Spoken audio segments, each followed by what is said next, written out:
ਸਤਿ ਸ਼੍ਰੀ ਅਕਾਲ ਜੀ। ਮੇਰਾ ਨਾਮ ਰਮਨਦੀਪ ਕੌਰ ਹੈ। ਅੱਜ ਦਾ ਸਾਡਾ ਟੌਪਿਕ ਹੈ ਫੰਕਸ਼ਨਸ ਆਫ ਮਨੀ, ਮੁਦਰਾ ਦੇ ਕੰਮ। ਸਭ ਤੋਂ ਪਹਿਲਾਂ ਅਸੀਂ ਦੇਖਾਂਗੇ ਕਿ ਵਾਟ ਇਜ਼ ਮਨੀ, ਕਿ ਮਨੀ ਹੈ ਕੀ, ਤੇ ਉਸ ਤੋਂ ਬਾਅਦ functions and role of money, ਕਿ ਮਨੀ ਦੀ ਸਾਡੀ ਇਕਨੋਮੀ ਦੇ ਲਈ ਕੀ ਇੰਪੋਰਟੈਂਸ ਹੈ ਤੇ ਮਨੀ ਤੇ ਵੈਲਥ ਦੇ ਵਿੱਚ ਕੀ ਡਿਫਰੈਂਸ ਹੈ।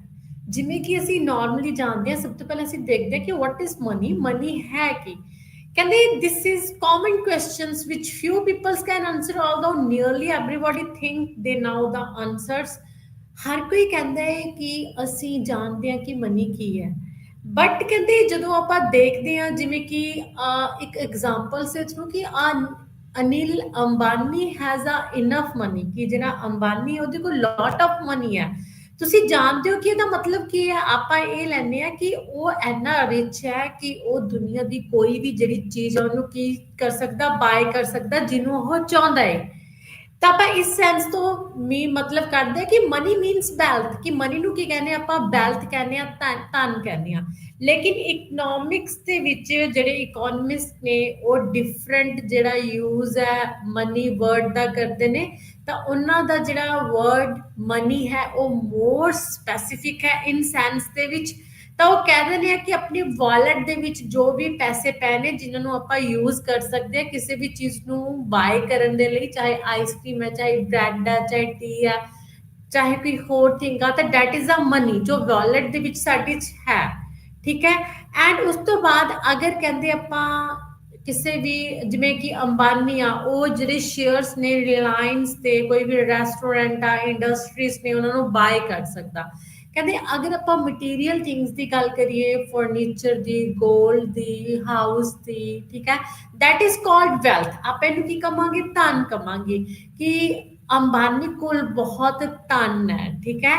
ਮਿਸ ਧਨ ਦੇ ਵਿੱਚ, ਵੈਲਥ ਦੇ ਵਿੱਚ ਸਾਰੀਆਂ ਚੀਜ਼ਾਂ ਆ ਜਾਂਦੀਆਂ ਨੇ ਜਿਹਦੇ ਵਿੱਚ ਜਿਹਦੀ ਕੋਈ ਨਾ ਕੋਈ ਕੀ ਹੈ, ਵੈਲਿਊ ਹੈ।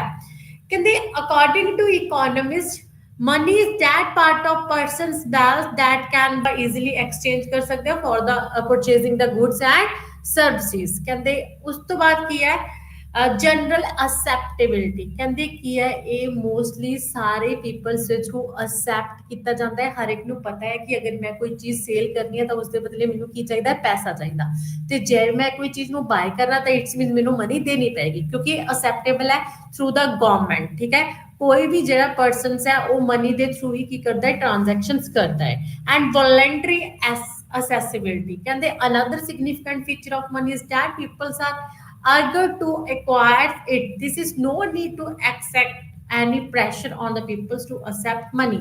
ਕਹਿੰਦੇ ਆਪਣੀ ਜਿਹੜੀ ਹੈ ਵੋਲੰਟਰੀ ਅਸੈਪਟੇਬਿਲਿਟੀ ਹੁੰਦੀ ਹੈ ਹਰ ਇੱਕ ਪੀਪਲ ਦੀ, ਆਪਣੇ ਆਪ ਆਪਣੀ ਇੱਛਾ ਅਨੁਸਾਰ ਮਨੀ ਨੂੰ ਅਸੈਪਟ ਕਰਦਾ। ਤਾਂ ਕੋਈ ਵੀ ਪਰਸਨ ਦੂਸਰਾ ਇਹਨਾਂ ਤੇ ਦਬਾਅ ਨਹੀਂ ਪਾਉਂਦਾ ਕਿ ਤੁਸੀਂ ਮਨੀ ਲੈ ਲਓ, ਕਿਉਂਕਿ money is a important thing. ਹਰ ਇੱਕ ਪਰਸਨ ਕਹਿੰਦਾ ਕਿ ਆਵੇ ਮੇਰੇ ਕੋਲ ਜਿੰਨੀ ਜ਼ਿਆਦਾ ਆਵੇ। ਐਂਡ ਉਸ ਤੋਂ ਬਾਅਦ ਹੈ medium of exchange. And next is the ਕਿ ਮਨੀ ਨੂੰ as a medium of exchange ਵਰਤਿਆ ਜਾਂਦਾ ਹੈ। All goods and services are exchange for money. ਕਹਿੰਦੇ ਸਾਰੀਆਂ ਜਿਹੜੀਆਂ ਗੁੱਡਸ ਐਂਡ ਸਰਵਿਸਿਜ਼ ਬਾਏ ਤੇ ਸੇਲ ਕੀਤੀਆਂ ਜਾਂਦੀਆਂ ਨੇ ਉਹ ਮਨੀ ਦੇ ਥਰੂ ਹੀ ਕੀਤੀਆਂ ਜਾਂਦੀਆਂ ਨੇ। ਮੀਨਸ ਐਂਡ ਨਾਟ and ਤੇ ਉਸ ਤੋਂ ਬਾਅਦ money is useful to us an indirect way, using money we buy those goods and services which satisfy our wants। ਜਿਹੜੀਆਂ ਆਪਣੀਆਂ ਜ਼ਰੂਰਤਾਂ ਨੂੰ ਨੇ ਮਨੀ ਉਹ ਵਾਂਟਸ ਨੂੰ ਸੈਟਿਸਫਾਈ ਕਰਦੀ ਆ, ਜਿਵੇਂ ਕਿ ਆਪਣੀਆਂ ਡੇਲੀ ਨੀਡਸ ਹੋ ਗਿਆ, ਫੂਡ, ਸ਼ੈਲਟਰਿੰਗ, ਕਲੋਥਿੰਗ, ਉਹ ਵੀ ਆਪਾਂ ਮਨੀ ਦੇ ਥਰੂ ਹੀ ਐਂਡ ਕਰ ਸਕਦੇ ਹਾਂ, ਜਿਨ੍ਹਾਂ ਦਾ ਕੋਈ ਵੀ ਐਂਡ ਨਹੀਂ ਹੈਗਾ। ਜਿਹੜੀ ਇੱਕ ਤੋਂ ਬਾਅਦ ਇੱਕ ਕੀ ਹੁੰਦੀ ਹੈ, ਆਪਣੀ ਡਿਮਾਂਡ ਹੈ, ਜਿਹੜੀ ਵਾਂਟ ਹੈ, ਜਿਹੜੀ ਉਹ ਇਨਕਰੀਜ਼ ਹੁੰਦੀ ਆ। These are the characteristics of money. And next is evolution of money and its forms. ਕਹਿੰਦੇ ਜਿਹੜੀ ਆਪਣੀ ਮਨੀ ਹੈ ਡਿਫਰੈਂਟ ਫਾਰਮਸ ਦੇ ਵਿੱਚ ਹੁੰਦੀ ਹੈ। ਠੀਕ ਹੈ। ਇੱਕ ਤਾਂ ਹੁੰਦੀ ਆਪਣੀ commodity money. When money takes the form of commodity with intrinsic value it is called commodity money. Means ਕੋਈ ਜਦੋਂ ਆਪਾਂ ਨੂੰ ਕੋਈ ਮਟੀਰੀਅਲ ਥਿੰਗ ਦੇ ਥਰੂ ਕਿਸੇ ਚੀਜ਼ ਦੀ ਵੈਲਿਊ ਪਤਾ ਲੱਗਦੀ ਹੈ, ਜਿਵੇਂ ਕਿ ਗੋਲਡ ਦੀ ਆਪਣੀ ਵੈਲਿਊਜ਼ ਹੈ। ਸਾਲਟ ਹੋ ਗਿਆ, ਕੈਟਲ ਹੋ ਗਿਆ, ਫਰਨਸ ਹੋ ਗਿਆ, ਟੋਬੈਕੋ ਹੋ ਗਿਆ, ਸ਼ੈਲਸ ਹੋ ਗਏ, arrowheads may be cited as a some examples of commodity money, ਜਿਨ੍ਹਾਂ ਦੀ ਕੋਈ value ਹੈ, that is a commodity money। And the next is the metallic money। Metallic money has also been used as money। Initially people has indifference to weight of the pieces of these metals। Different species of metals were weighted to ensure uniformity. Metal prices we stamped and their values are intrinsic damp. Metallic coins made of gold, silver, and bronze have the most common form of money in use till the recent past. ਜਿਵੇਂ ਕਿ gold ਦੇ coins ਹੁੰਦੇ ਸੀ, metal ਦੇ, ਠੀਕ ਹੈ, bronze ਦੇ ਜਿਹੜੇ ਹੁੰਦੇ ਸੀ ਆਪਣੇ coins, and paper money ਜੋ ਹੁਣ ਚੱਲ ਰਹੀ ਹੈ notes ਦੇ ਵਿੱਚ ਚੱਲ ਰਹੀ ਹੈ, that is a paper money. And ਉਸ ਤੋਂ ਬਾਅਦ ਆਪਣਾ ਇੱਕ ਹੁੰਦੀ ਹੈ ਨੀਅਰ ਮਨੀ ਤੇ ਇੱਕ ਹੁੰਦੀ ਹੈ ਆਪਣੀ ਨੀਅਰ ਮਨੀ ਦੇ ਵਿੱਚ ਕੀ ਹੁੰਦਾ ਹੈ concept of near money it is necessary to understand the nature of assets ਇਹਦੇ ਵਿੱਚ ਵੈਲਥ ਦੇ ਵਿੱਚ ਟੂ ਟਾਈਪਸ ਆਫ ਐਸਿਡਸ ਹੁੰਦੇ ਨੇ ਨੀਅਰ ਮਨੀ ਦੇ ਵਿੱਚ ਇੱਕ ਹੁੰਦਾ ਆਪਣਾ ਰੀਅਲ ਐਸਿਡਸ ਦੂਸਰਾ ਹੁੰਦਾ ਫਾਈਨੈਂਸ਼ੀਅਲ ਐਸਿਡਸ ਰੀਅਲ ਐਸਿਡਸ ਦੇ ਵਿੱਚ ਕੀ ਹੁੰਦਾ ਹੈ ਜਿਹੜੇ ਰੀਅਲ ਫੈਕਟਰਸ ਨੇ ਉਹ ਆਉਂਦੇ ਨੇ ਲਾਈਕ ਫਿਜ਼ੀਕਲ ਐਸਿਡਸ ਆਉਂਦੇ ਨੇ ਵਿੱਚ ਹਾਊਸ ਹੋ ਗਿਆ ਲੈਂਡ ਹੋ ਗਿਆ ਮਸ਼ੀਨਸ ਹੋ ਗਿਆ ਮੈਟਲਸ ਹੋ ਗਿਆ these are the examples of real money and financial assets ਦੇ ਵਿੱਚ ਕੀ ਆਉਂਦਾ ਜਿਹੜੇ ਫਾਈਨੈਂਸ਼ੀਅਲ coins ਆਉਂਦੇ ਨੇ ਆਪਣੇ ਕਰੰਸੀ ਆਉਂਦੀ ਆਪਣੀ ਠੀਕ ਹੈ ਨੋਟਸ ਆਉਂਦੇ ਨੇ demand and time deposits of banks ਆਉਂਦੇ ਨੇ this is the financial account ਠੀਕ ਹੈ ਇਹਨਾਂ ਦੇ ਵਿੱਚ ਵੀ ਕਹਿੰਦੇ ਜਿਹੜੇ ਹੁੰਦੇ ਨੇ ਇਹਨਾਂ ਨੂੰ ਨੀਅਰ ਮਨੀ ਨੂੰ ਟ੍ਰੀਟ ਕੀਤਾ ਜਾਂਦਾ ਹੈ through the time or fixed deposit bill of exchange treasury bills bonds ਆਉਂਦੇ ਨੇ ਇਹਦੇ ਵਿੱਚ ਸ਼ੇਅਰਸ ਆਉਂਦੇ ਨੇ policies of insurance companies and units ਆਉਂਦੇ ਨੇ ठीक है एंड उस तो बाद mostly the definitions of money definition of money किया money is defined two approaches दिते हुए ने मनी ना related firstly money is defined as anything acceptable in the payment of goods and services और in the settlement of debt ਕਹਿੰਦੇ ਕੋਈ ਵੀ money ਉਹ ਕੋਈ ਵੀ ਚੀਜ਼ ਹੋ ਸਕਦੀ ਹੈ ਜਿਹਨੂੰ ਅਸੈਪਟ ਕਰ ਦਿੰਦੇ ਆਪਾਂ ਅਸੈਪਟ ਕਰਦੇ ਆ for the goods and services ਦੀ ਪੇਮੈਂਟ ਦੇ ਲਈ and second money is defined as anything which performs a function of money ਜਿਹੜੇ ਕਹਿੰਦੇ ਫੰਕਸ਼ਨ ਆਫ ਮਨੀ ਦੇ ਫੰਕਸ਼ਨ ਨੂੰ ਪਰਫਾਰਮ ਕਰਦੀ ਹੈ ਕੋਈ ਵੀ ਚੀਜ਼ that is called money it is a medium of exchange measure of value and store of value ਤੇ ਉਸ ਤੋਂ ਬਾਅਦ ਇਹਦੇ ਡਿਫਰੈਂਟ ਜਿਹੜੀਆਂ ਜੌਨਸਨ ਨੇ ਆਪਾਂ ਨੂੰ ਅਪਰੋਚਸ ਦਿੱਤੀਆਂ ਨੇ ਜਿਹਦੇ ਵਿੱਚ ਕਨਵੈਨਸ਼ਨਲ ਅਪਰੋਚ ਹੈ ਸ਼ਿਕਾਗੋ ਅਪਰੋਚ ਹੈ ਗਰਲੇ ਐਂਡ ਸ਼ਾਹ ਅਪਰੋਚ ਹੈ ਸੈਂਟਰਲ ਬੈਂਕਿੰਗ ਐਂਡ ਰੈਡਿਕਲਿਕ ਅਪਰੋਚ ਹੈ ਆਪਾਂ ਨੈਕਸਟ ਲੈਕਚਰ ਦੇ ਵਿੱਚ ਕਰਾਂਗੇ ਜੋ ਜਿਹੜੀਆਂ 4 ਅਪਰੋਚਸ ਦਿੱਤੀਆਂ ਹੋਈਆਂ ਨੇ ਉਸ ਤੋਂ ਬਾਅਦ ਕਲਾਸੀਫਿਕੇਸ਼ਨਸ ਆਫ ਮਨੀ ਹੈ ਕਲਾਸੀਫਿਕੇਸ਼ਨਸ ਆਫ ਮਨੀ ਦੇ ਵਿੱਚ ਡਿਫਰੈਂਟ ਇਕਨੋਮਿਸਟ ਨੇ ਇਹਨੂੰ ਡਿਫਰੈਂਟ ਪਾਰਟਸ ਦੇ ਵਿੱਚ ਡਿਵਾਈਡ ਕੀਤਾ ਹੋਇਆ ਹੈ ਇਹਦੇ ਵਿੱਚ ਜਿਵੇਂ ਕਿ ਨੇਚਰ ਆਫ ਮਨੀ ਆ ਗਈ ਲੀਗਲਿਟੀ ਆਫ ਮਨੀ ਆ ਗਈ ਐਂਡ ਮਨੀ ਮਟੀਰੀਅਲ ਆ ਗਿਆ ਤੇ ਉਸ ਤੋਂ ਬਾਅਦ ਆਪਾਂ ਦੇਖਦੇ ਹਾਂ ਮੇਨ ਫੰਕਸ਼ਨਸ ਆਫ ਮਨੀ ਕਹਿੰਦੇ ਮਨੀ ਦੇ ਜਿਹੜੇ ਫੰਕਸ਼ਨਸ ਨੇ ਉਹ ਕਿਹੜੇ ਕਿਹੜੇ ਨੇ ਸਭ ਤੋਂ ਪਹਿਲਾਂ ਇਹਦੇ 4 ਫੰਕਸ਼ਨਸ ਦੇਖ ਲੈਂਦੇ ਆਪਾਂ ਫਿਰ ਆਪਾਂ ਦੂਸਰੇ 4 ਇਸ ਤੋਂ ਇਲਾਵਾ ਫੰਕਸ਼ਨਸ ਵੀ ਕਰਾਂਗੇ ਮੋਸਟਲੀ ਕਹਿੰਦੇ ਇਹਦੇ ਫੰਕਸ਼ਨਸ ਨੇ ਸਟੋਰ ਆਫ ਵੈਲਿਊ ਤਾਂ ਫਰਸਟ ਜਿਹੜਾ ਹੈ main function of money store of value ਦੇ ਵਿੱਚ ਕੀ ਆਏਗਾ money is a store of value as it can be saved and spent in the future in other words it can be used to carry forward the purchasing power into the future ਕਹਿੰਦੇ money ਨੂੰ ਆਪਾਂ store ਕਰਕੇ ਰੱਖ ਸਕਦੇ ਹਾਂ ਠੀਕ ਹੈ ਤੇ ਇਹਨੂੰ ਫਿਊਚਰ ਦੇ ਵਿੱਚ ਯੂਜ਼ ਕਰ ਸਕਦੇ ਹਾਂ ਫॉर ਦਾ ਪਰਚੇਸਿੰਗ ਠੀਕ ਹੈ ਪਰਚੇਸਿੰਗ ਪਾਵਰ ਹੈ ਜਿਹੜੀ ਸਾਡੀ ਇਹ ਸ਼ੋ ਕਰਦੀ ਹੈ and the next is the unit of account this is the second function of money Money is similar to a yardsticks or a measuring rod. Prices of all commodities are quoted in monetary terms.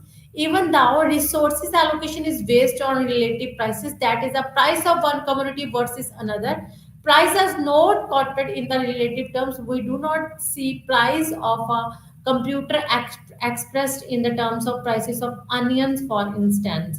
Money plays a very important role of measuring economic transactions ਕਹਿੰਦੇ unit of account ਦਾ ਕੰਮ ਕਰਦੀ ਹੈ next is the medium of exchange ਕਹਿੰਦੇ ਇਹ facilitate ਕਰਦੀ ਹੈ goods and services ਦੀ ਸੇਲ ਐਂਡ ਪਰਚੇਸਿੰਗ ਨੂੰ ਇਸ ਦੇ ਥਰੂ ਐਕਸਚੇਂਜ ਕੀਤੀ ਜਾਂਦੀ ਹੈ between the money and goods and services and next is the standard of deferred payments ਕਹਿੰਦੇ ਜੋ ਵੀ ਡੈਫਰਡ ਪੇਮੈਂਟਸ ਹੁੰਦੀਆਂ ਨੇ as the amount of repaid the cash of loans are specific in the money terms ਕਹਿੰਦੇ ਜੋ ਵੀ loans ਵਗੈਰਾ ਨੇ ਉਹ ਦਿੱਤੇ ਜਾਂਦੇ ਨੇ ਮਨੀ ਦੇ रूप ਦੇ ਵਿੱਚ ਠੀਕ ਹੈ purchasing power of money due to increasing price level ਜਿਹੜੀ purchasing power ਹੈ ਉਹ price level ਤੇ depend ਕਰਦੀ ਹੈ ਕਿ ਮਨੀ ਦੀ purchasing power ਘਟੇਗੀ ਕਿ ਵਧੇਗੀ ਅਗਰ price ਘਟ ਜਾਂਦਾ ਹੈ ਤਾਂ ਮਨੀ ਦੀ purchasing power ਵੱਧ ਜਾਂਦੀ ਹੈ ਅਗਰ price ਵੱਧ ਜਾਂਦਾ ਹੈ ਤਾਂ ਮਨੀ ਦੀ purchasing power ਘਟ ਜਾਂਦੀ ਹੈ ਇਹ ਇਨਫਲੇਸ਼ਨ ਤੇ ਡਿਫਲੇਸ਼ਨ ਤੇ ਡਿਪੈਂਡ ਕਰਦੀ ਆ ਇਸ ਤੋਂ ਇਲਾਵਾ ਮਨੀ ਦੇ ਹੋਰ ਵੀ ਬਹੁਤ ਸਾਰੇ ਫੰਕਸ਼ਨਸ ਨੇ ਜਿਹਨੂੰ ਆਪਾਂ ਦੇਖਦੇ ਹਾਂ ਮੋਸਟਲੀ ਕਹਿੰਦੇ ਜਿਹੜੇ ਮਨੀ ਦੇ ਫੰਕਸ਼ਨਸ ਨੇ ਉਹਨਾਂ ਨੂੰ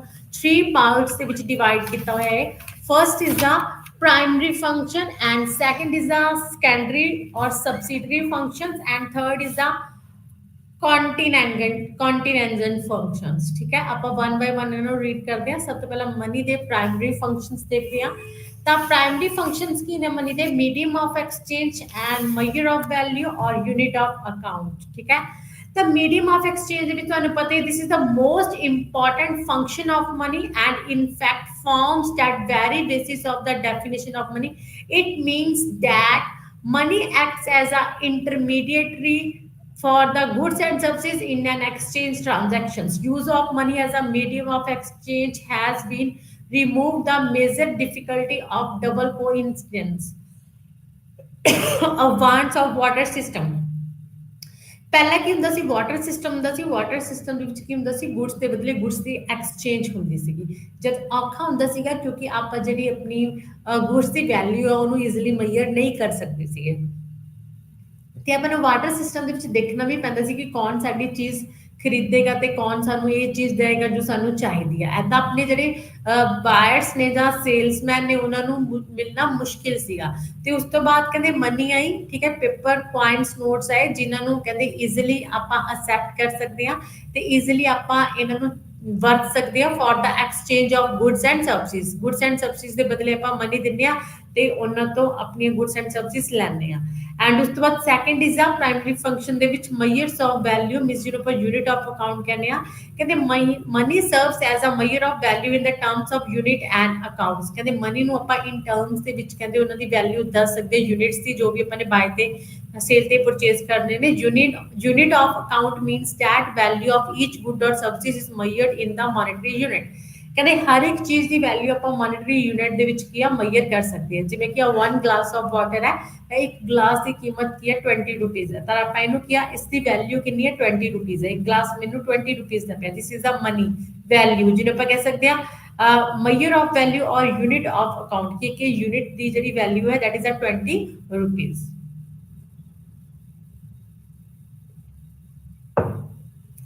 ਐਂਡ ਦ ਨੈਕਸਟ ਇਜ਼ ਜਿਹੜੇ ਆਪਾਂ ਜਿਵੇਂ ਕਿ ਹੋਰ ਵੀ ਕਹਿ ਸਕਦੇ ਹਾਂ ਕਿ ਪ੍ਰਾਈਸ ਆਫ ਸ਼ੂਗਰ ਕੀ ਆ, ਜਿਵੇਂ ਕਿ 50 kg ਆ 50 ਰੁਪੀਜ਼ ਦੀ ਮੈਨੂੰ 1 ਕਿਲੋ ਕੀ ਮਿਲਦੀ ਹੈ? ਸ਼ੂਗਰ ਮਿਲਦੀ ਹੈ। This is the unit of account ਜਾਂ ਆਪਣੀ ਜੋ ਵੈਲਿਊ ਹੈ ਇੱਕ unit the.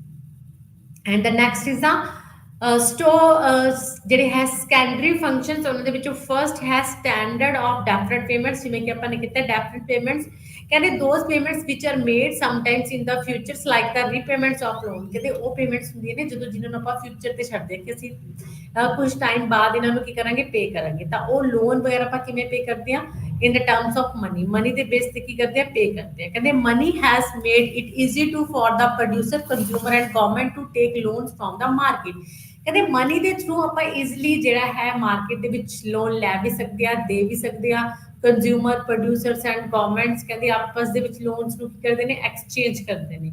And it is because of money that the sale and purchase of shares, bonds and securities has become possible. ਕਹਿੰਦੇ with the help of money ਆਪਾਂ ਜਿਹੜੇ shares ਨੇ, bonds ਨੇ, ਡਿਵੈਂਚਰਸ ਨੇ ਉਹਨਾਂ ਦੀ ਪਰਚੇਸ ਤੇ ਸੇਲ ਵੀ ਕਰ ਸਕਦੇ ਹਾਂ। ਤਾਂ ਆਪਾਂ ਕਹਿ ਸਕਦੇ ਹਾਂ serving as a standard of deferred payments money has stimulated the process of capital formation. ਇਹ ਕੈਪੀਟਲ ਫਾਰਮੇਸ਼ਨ ਦੇ ਵਿੱਚ ਵੀ ਕੀ ਆ? ਆਪਣੀ ਹੈਲਪ ਕਰਦੀ ਆ money. And the next is a store of value. This is a secondary ਜਿਹੜਾ ਹੈ ਆਪਣਾ function of money। कहते money also act as store of value। it implies storing purchasing power to be used sometime in future। saving in a terms of money are much more secure than those in the terms of goods। ਕਹਿੰਦੇ ਕਿਉਂਕਿ money ਨੂੰ ਜਦੋਂ ਆਪਾਂ save ਕਰਕੇ ਰੱਖਦੇ ਆ ਤਾਂ money ਜਿਹੜੀ ਸੇਵ ਕਰਕੇ ਰੱਖਦੇ ਆ ਉਹ ਜ਼ਿਆਦਾ ਆਪਣੇ ਲਈ ਯੂਜ਼ਫੁਲ ਹੈ ਕਿਹਦੇ ਨਾਲੋਂ ਜਦੋਂ ਆਪਾਂ ਗੁੱਡਸ ਦੇ ਵਿੱਚ ਕਿਸੇ ਦੇ ਵੀ ਸੇਵ ਕਰਦੇ। ਗੁੱਡਸ ਨਾਲੋਂ ਮਨੀ ਰੱਖਣਾ ਆਪਣੇ ਕੋਲ ਜ਼ਿਆਦਾ ਫਾਇਦੇਮੰਦ ਆ। ਤੇ ਮਨੀ ਤੋਂ ਸਾਨੂੰ ਕੀ ਮਿਲਦਾ ਹੈ? ਕਹਿੰਦੇ ਰੇਟ ਆਫ ਇੰਟਰਸਟ ਵੀ ਮਿਲਦਾ ਹੈ। ਤੇ ਉਸ ਤੋਂ ਇਲਾਵਾ ਕਹਿੰਦੇ surplus value can be stored in the term of any valuable assets, bonds, notes, shares, land, house। ਕਹਿੰਦੇ ਜੋ ਵੀ ਸਰਪਲਸ ਆਪਣੇ ਕੋਲ ਬਚਦਾ ਹੈ ਆਪਣੀ ਜੋ ਡਿਸਪੋਜ਼ਲ ਇਨਕਮ ਦੇ ਵਿੱਚੋਂ ਕੰਜ਼ੰਪਸ਼ਨ ਤੋਂ ਬਾਅਦ ਪੈਸਾ ਇਨਕਮ ਬਚੇਗੀ ਉਹਨੂੰ ਆਪਾਂ ਸਟੋਰ ਕਰਕੇ ਰੱਖ ਸਕਦੇ ਹਾਂ, ਸੇਵ ਕਰਕੇ ਰੱਖ ਸਕਦੇ ਹਾਂ, ਜਾਂ ਫਿਰ ਕਹਿੰਦੇ ਉਸਦੇ ਦੁਆਰਾ ਉਹਨੂੰ ਇਨਵੈਸਟ ਕਰ ਸਕਦੇ ਹਾਂ ਕਿਸੇ ਲੈਂਡ ਦੇ ਵਿੱਚ, ਹਾਊਸ ਲੈਂਡ ਦੇ ਵਿੱਚ, notes and shares and bonds land ਦੇ ਵਿੱਚ। ਠੀਕ ਹੈ, ਤਾਂ ਇਹਨਾਂ ਦੇ ਬਦਲੇ ਕਹਿੰਦੇ ਕੀ ਮਿਲਦਾ ਹੈ? ਐਸਿਡਸ ਦੇ ਵਿੱਚ ਜਦੋਂ ਆਪਾਂ ਇਨਵੈਸਟ ਕਰਦੇ ਹਾਂ ਇੰਟਰਸਟ, ਰੈਂਟ, ਪ੍ਰੋਫਿਟ ਮਿਲਦਾ ਹੈ। ਠੀਕ ਹੈ, ਤਾਂ ਆਪਾਂ ਕਹਿ ਸਕਦੇ ਹਾਂ ਕਿ ਸੈਟਿਸਫੈਕਟਰੀ ਸਟੋਰ ਆਫ ਵੈਲਿਊ ਦਾ ਕੰਮ ਕਰਦੀ ਹੈ ਆਪਣੀ ਮਨੀ। ਇਹ ਸਟੇਬਲ ਵੈਲਿਊ ਜਿਹੜੀ ਸਾਡੀ ਰਹਿੰਦੀ ਹੈ ठीक है। And the next is the transfer of value, कहते मनी के थ्रू जी अपनी वैल्यू है वो ट्रांसफर होंगी है। Money also serve as a convenient mode of transfer of value. Human wants have multiplied and goods are purchased from far off places for the satisfaction of wants. Because of it is general acceptable and merit of liquidity, money can be easily transferred from one place to other place. ਕਹਿੰਦੇ facility of mobility of capital, ਤੁਹਾਨੂੰ ਪਤਾ ਹੈ ਕਿ capital ਹੈ ਜਿਹੜੀ ਉਹ ਇੱਕ ਜਗ੍ਹਾ ਤੋਂ ਦੂਸਰੀ ਜਗ੍ਹਾ ਤੇ ਈਜ਼ੀਲੀ ਕੀ ਆ ਮੂਵ ਹੋ ਸਕਦੀ ਹੈ, ਤਾਂ ਇਹਦੇ ਵਿੱਚ ਕੋਈ ਵੀ ਕਿਸੇ ਤਰ੍ਹਾਂ ਦੀ ਪ੍ਰੋਬਲਮ ਨਹੀਂ ਆਉਂਦੀ। ਐਂਡ ਦਾ ਥਰਡ ਫੰਕਸ਼ਨ ਹੈ ਮਨੀ ਦਾ ਕੰਟਿੰਗਨੈਂਟ ਫੰਕਸ਼ਨਸ। ਇਹਦੇ ਵਿੱਚ ਕੀ ਹੈ, ਕਹਿੰਦੇ money forms the basis of other credit instruments. ਕਹਿੰਦੇ ਜਿਹੜੀ ਟ੍ਰਾਂਜੈਕਸ਼ਨਸ ਕੀਤੀਆਂ ਜਾਂਦੀਆਂ ਨੇ ਜਿਵੇਂ ਕਿ ਚੈਕਸ ਦੇ ਥਰੂ, ਡਰਾਫਟ ਦੇ ਥਰੂ ਐਂਡ ਅਦਰ ਇੰਸਟੀਟਿਊਸ਼ਨਸ ਦੇ through, money serves as the basis of all this credit instruments. ਕਹਿੰਦੇ ਕ੍ਰੈਡਿਟ ਇੰਸਟਰੂਮੈਂਟਸ ਨੇ ਸਾਰੇ ਇਹ ਯੂਜ਼ ਕੀਤੇ ਜਾਂਦੇ ਨੇ ਜਿਹੜੇ ਮਨੀ ਦੇ ਥਰੂ ਹੀ ਕੀਤੇ ਜਾਂਦੇ ਨੇ। People save a part of their income and deposit it with the banks. ਕਹਿੰਦੇ ਜਿੰਨੇ ਵੀ ਪੀਪਲਸ ਨੇ ਉਹ ਕੀ ਕਰਦੇ ਨੇ, ਆਪਣੀ ਇਨਕਮ ਦੇ ਵਿੱਚ ਜੋ ਬਚਦਾ ਹੈ ਉਹਨੂੰ ਸੇਵ ਕਰਦੇ ਨੇ, ਠੀਕ ਹੈ, ਤੇ ਉਹਦੇ ਥਰੂ ਫਿਰ ਬੈਂਕਸ ਦੇ ਵਿੱਚ ਡਿਪੋਜ਼ਿਟ ਕਰਵਾਉਂਦੇ ਨੇ। ਤਾਂ ਬੈਂਕਸ ਕੀ ਕਰਦਾ, ਇਹਨਾਂ ਦੇ ਥਰੂ, ਚੈਕਸ ਦੇ ਥਰੂ, ਡਰਾਫਟਸ ਦੇ ਥਰੂ ਇਹੀ ਮਨੀ ਨੂੰ ਡਿਸਟ੍ਰੀਬਿਊਟ ਕਰਦਾ, ਲੋਨਸ ਦੇ ਥਰੂ ਦਿੰਦਾ ਹੈ। ਤਾਂ ਮਨੀ ਦੀ ਸਪਲਾਈ ਆ ਜਿਹੜੀ ਉਹ ਮੋਸਟਲੀ ਕਹਿੰਦੇ ਇਹਦੇ ਥਰੂ ਹੁੰਦੀ ਆ। ਕ੍ਰੈਡਿਟ ਇੰਸਟਰੂਮੈਂਟਸ ਜੋ ਚੱਲਦੇ ਨੇ ਸਾਰੇ ਮਨੀ ਦੇ ਥਰੂ ਹੀ ਚੱਲਦੇ ਨੇ। Money facilitate the study of national income distribution. ਅਗਰ ਕਹਿੰਦੇ ਆਪਾਂ ਨੇ ਆਪਣੀ ਇਕੋਨਮੀ ਦੀ ਗਰੋਥ ਐਂਡ ਡਿਵੈਲਪਮੈਂਟ ਦੇਖਣੀ ਹੈ, ਉਹ ਵੀ ਆਪਾਂ ਮਨੀ ਦੇ ਥਰੂ ਦੇਖਦੇ ਹਾਂ, ਮਿਸ ਵੈਲਥ ਦੇ ਥਰੂ ਦੇਖਦੇ ਹਾਂ, ਇਨਕਮ ਦੇ ਥਰੂ ਦੇਖਦੇ ਹਾਂ। ਜੇ ਨੈਸ਼ਨਲ ਇਨਕਮ ਨੂੰ ਡਿਸਟ੍ਰੀਬਿਊਟ ਕਰਨਾ ਹੈ ਬਿਟਵੀਨ ਦ ਡਿਫਰੈਂਟ ਸੈਕਟਰਸ, ਤਦ ਵੀ ਆਪਾਂ ਕਹਿੰਦੇ ਕਿਹਦੇ ਥਰੂ ਕਰਦੇ ਹਾਂ, ਮਨੀ ਦੇ ਥਰੂ ਹੀ ਕਰਦੇ ਹਾਂ। ਜੇ ਇਨਇਕੁਐਲਿਟੀਜ਼ ਦੂਰ ਕਰਨੀਆਂ ਨੇ ਆਪਣੀ ਇਕੋਨਮੀ ਦੇ ਵਿੱਚ, ਰਿਚ ਐਂਡ ਪੂਅਰਸ ਦੇ ਵਿੱਚ, ਤਦ ਵੀ ਕਹਿੰਦੇ ਮਨੀ ਦੀ ਡਿਸਟ੍ਰੀਬਿਊਸ਼ਨਸ ਹੁੰਦੀ ਆ, ਠੀਕ ਹੈ। ਇਕੁਅਲੀ ਮਨੀ ਨੂੰ ਡਿਸਟ੍ਰੀਬਿਊਟ ਕੀਤਾ ਜਾਂਦਾ ਹੈ, ਤਦ ਕਹਿੰਦੇ ਕੀ ਆ ਜਿਹੜੀ ਆਪਣੀ ਮਨੀ ਹੈ this is a useful for economic growth and development.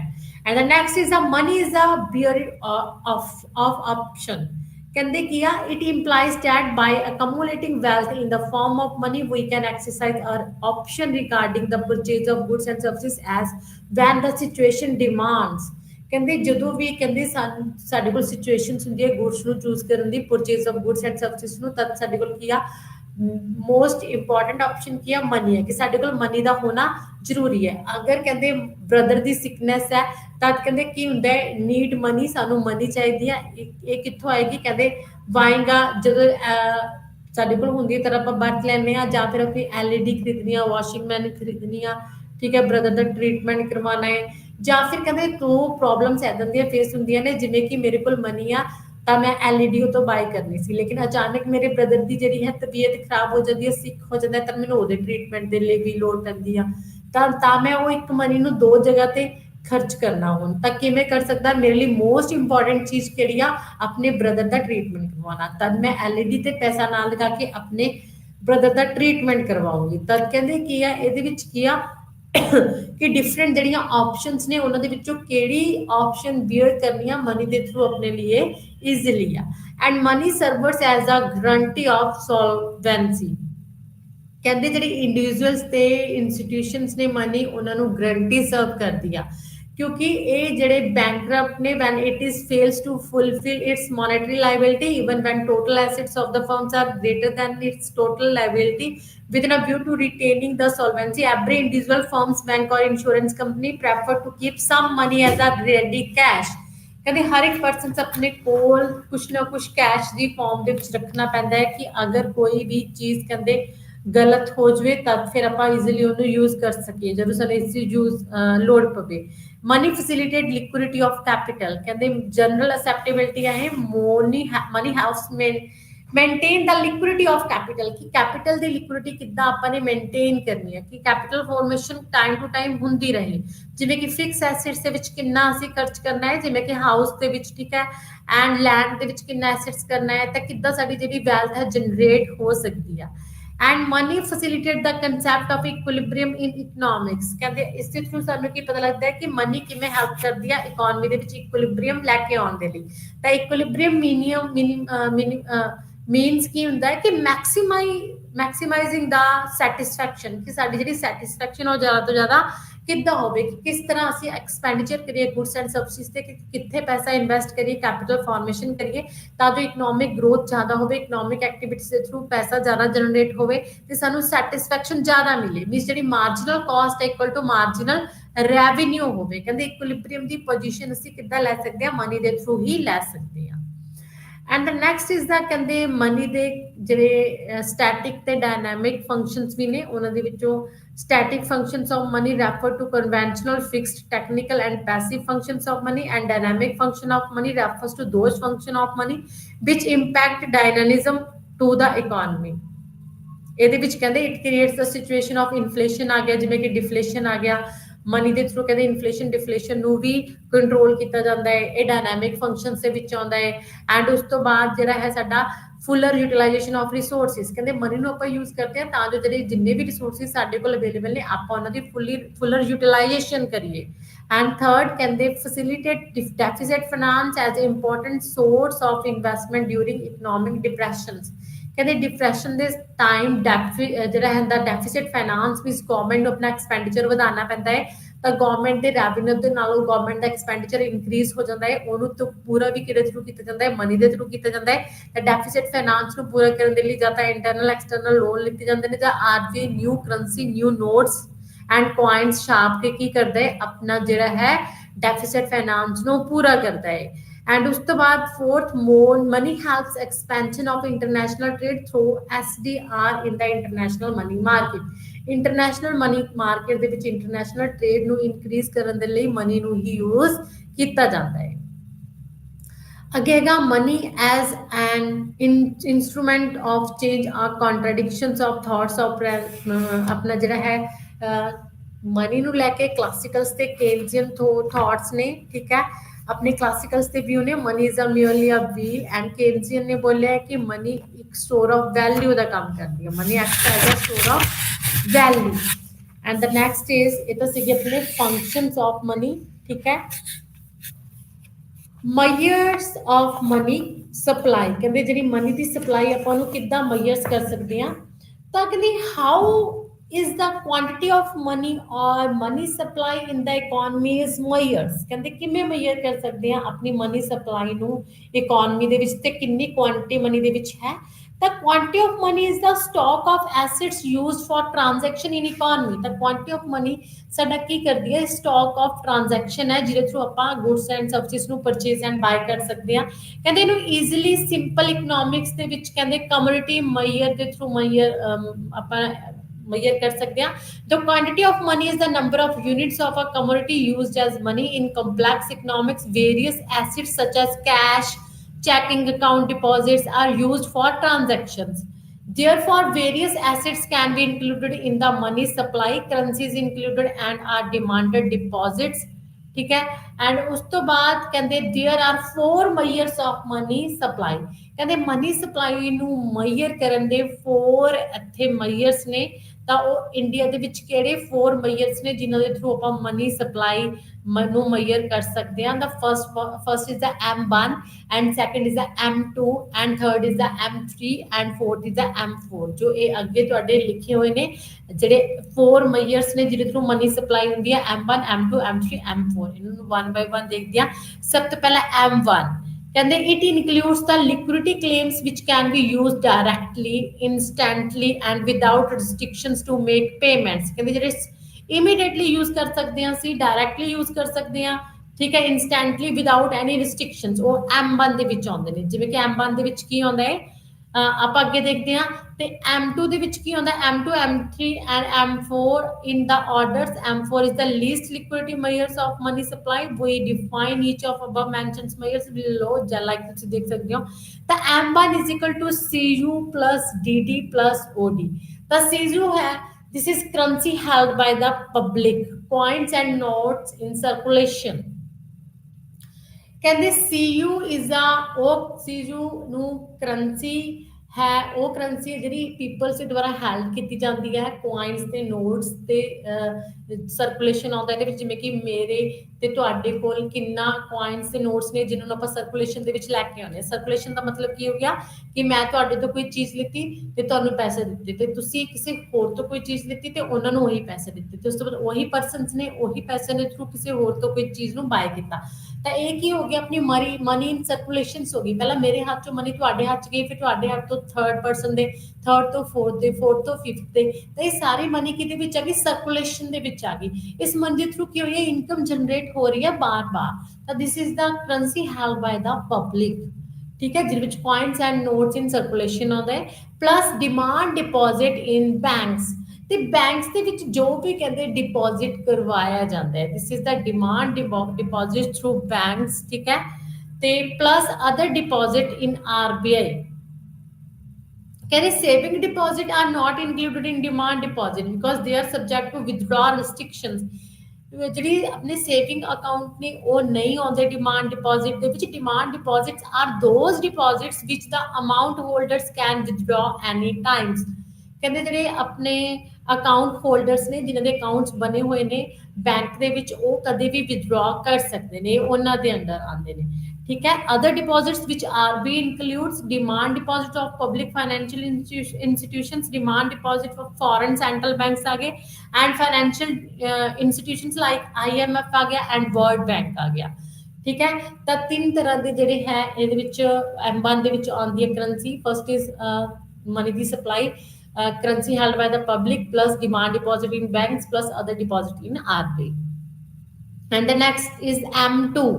M2 ਦੇ ਵਿੱਚ ਕੀ ਆ, ਫਰਸਟਲੀ M1 ਵਾਲੇ ਸਾਰੇ ਹੀ, ਠੀਕ ਹੈ, acids plus saving deposit of post office saving banks. ਜਿਵੇਂ ਕਿ ਹੁਣ ਆਪਾਂ ਡਾਕ ਦੇ ਵਿੱਚ ਜੋ ਵੀ ਪੈਸਾ ਜਮ੍ਹਾਂ ਕਰਾਉਂਦੇ ਆ ਉਹ ਆਪਾਂ ਪਲੱਸ ਕਰਾਂਗੇ ਤਾਂ ਉਹ ਵੀ ਮਨੀ ਦੀ, ਉਹਦੀ ਵੀ ਮਨੀ ਦੀ ਸਪਲਾਈ ਹੋਏਗੀ, that is the M2। And M3 ਦੇ ਵਿੱਚ ਕੀ ਆਉਂਦਾ ਹੈ, M1 plus net time deposit of banks। ਇਹਦੇ ਵਿੱਚ net time deposits of banks ਆਉਂਦੇ ਨੇ, ਠੀਕ ਹੈ, M3 ਦੇ ਵਿੱਚ। And M4 is equal to M3 plus total deposit of post office bank savings organization excluding national saving certifications। ਕਹਿੰਦੇ ਸਿਰਫ ਜਿਹੜੀਆਂ ਪੋਸਟ ਆਫਿਸ ਸੇਵਿੰਗ ਆਰਗੇਨਾਈਜੇਸ਼ਨਸ ਨੇ ਉਹਨਾਂ ਦੇ ਵਿੱਚ NSC ਨਹੀਂ ਹੁੰਦਾ ਹੈ, ਮਾਈਨਸ ਕਰਾਂਗੇ NSC, ਤਾਂ ਜੋ ਕਹਿੰਦੇ ਟੋਟਲ ਡਿਪੋਜ਼ਿਟਸ ਨੇ ਪੋਸਟ ਆਫਿਸ ਸੇਵਿੰਗ ਆਰਗੇਨਾਈਜੇਸ਼ਨ ਦੀਆਂ, ਉਹਨਾਂ ਨੂੰ ਪਲੱਸ ਕਰਾਂਗੇ M3 ਦੇ ਵਿੱਚ, means M1 plus net time deposits of bank, ਤਾਂ M4 ਸਾਡਾ ਆ ਜਾਏਗਾ। ਦੈਨ M1 ਹੈ ਜਿਹੜੀ, ਇਹਨੂੰ also known as narrow money ਬੋਲਿਆ ਜਾਂਦਾ ਹੈ। Saving deposit of post office do not serve the medium of exchange function of money as they do not have check facility। And M3 is known as broad money since it included the time deposit as well, ठीक है। And ਉਸ ਤੋਂ ਬਾਅਦ ਹੈ macroeconomics policy formulations, the RBI takes the account M3 measure of money supply। ਜਦੋਂ RBI ਦੇ through money supply ਕੀਤੀ ਜਾਂਦੀ ਹੈ ਤਾਂ M3 ਦੇ ਥਰੂ ਕੀਤੀ ਜਾਂਦੀ ਹੈ, M3 ਦੇਖਿਆ ਜਾਂਦਾ ਹੈ। ਐਂਡ ਉਸ ਤੋਂ ਬਾਅਦ ਹੈ interest bearing bank account deposit which cannot be withdraw prior majority data known as time deposit। bank receive more money as time deposit compared to demand deposit, ठीक है। एंड उस तो बाद है अपना रिजर्व मनी।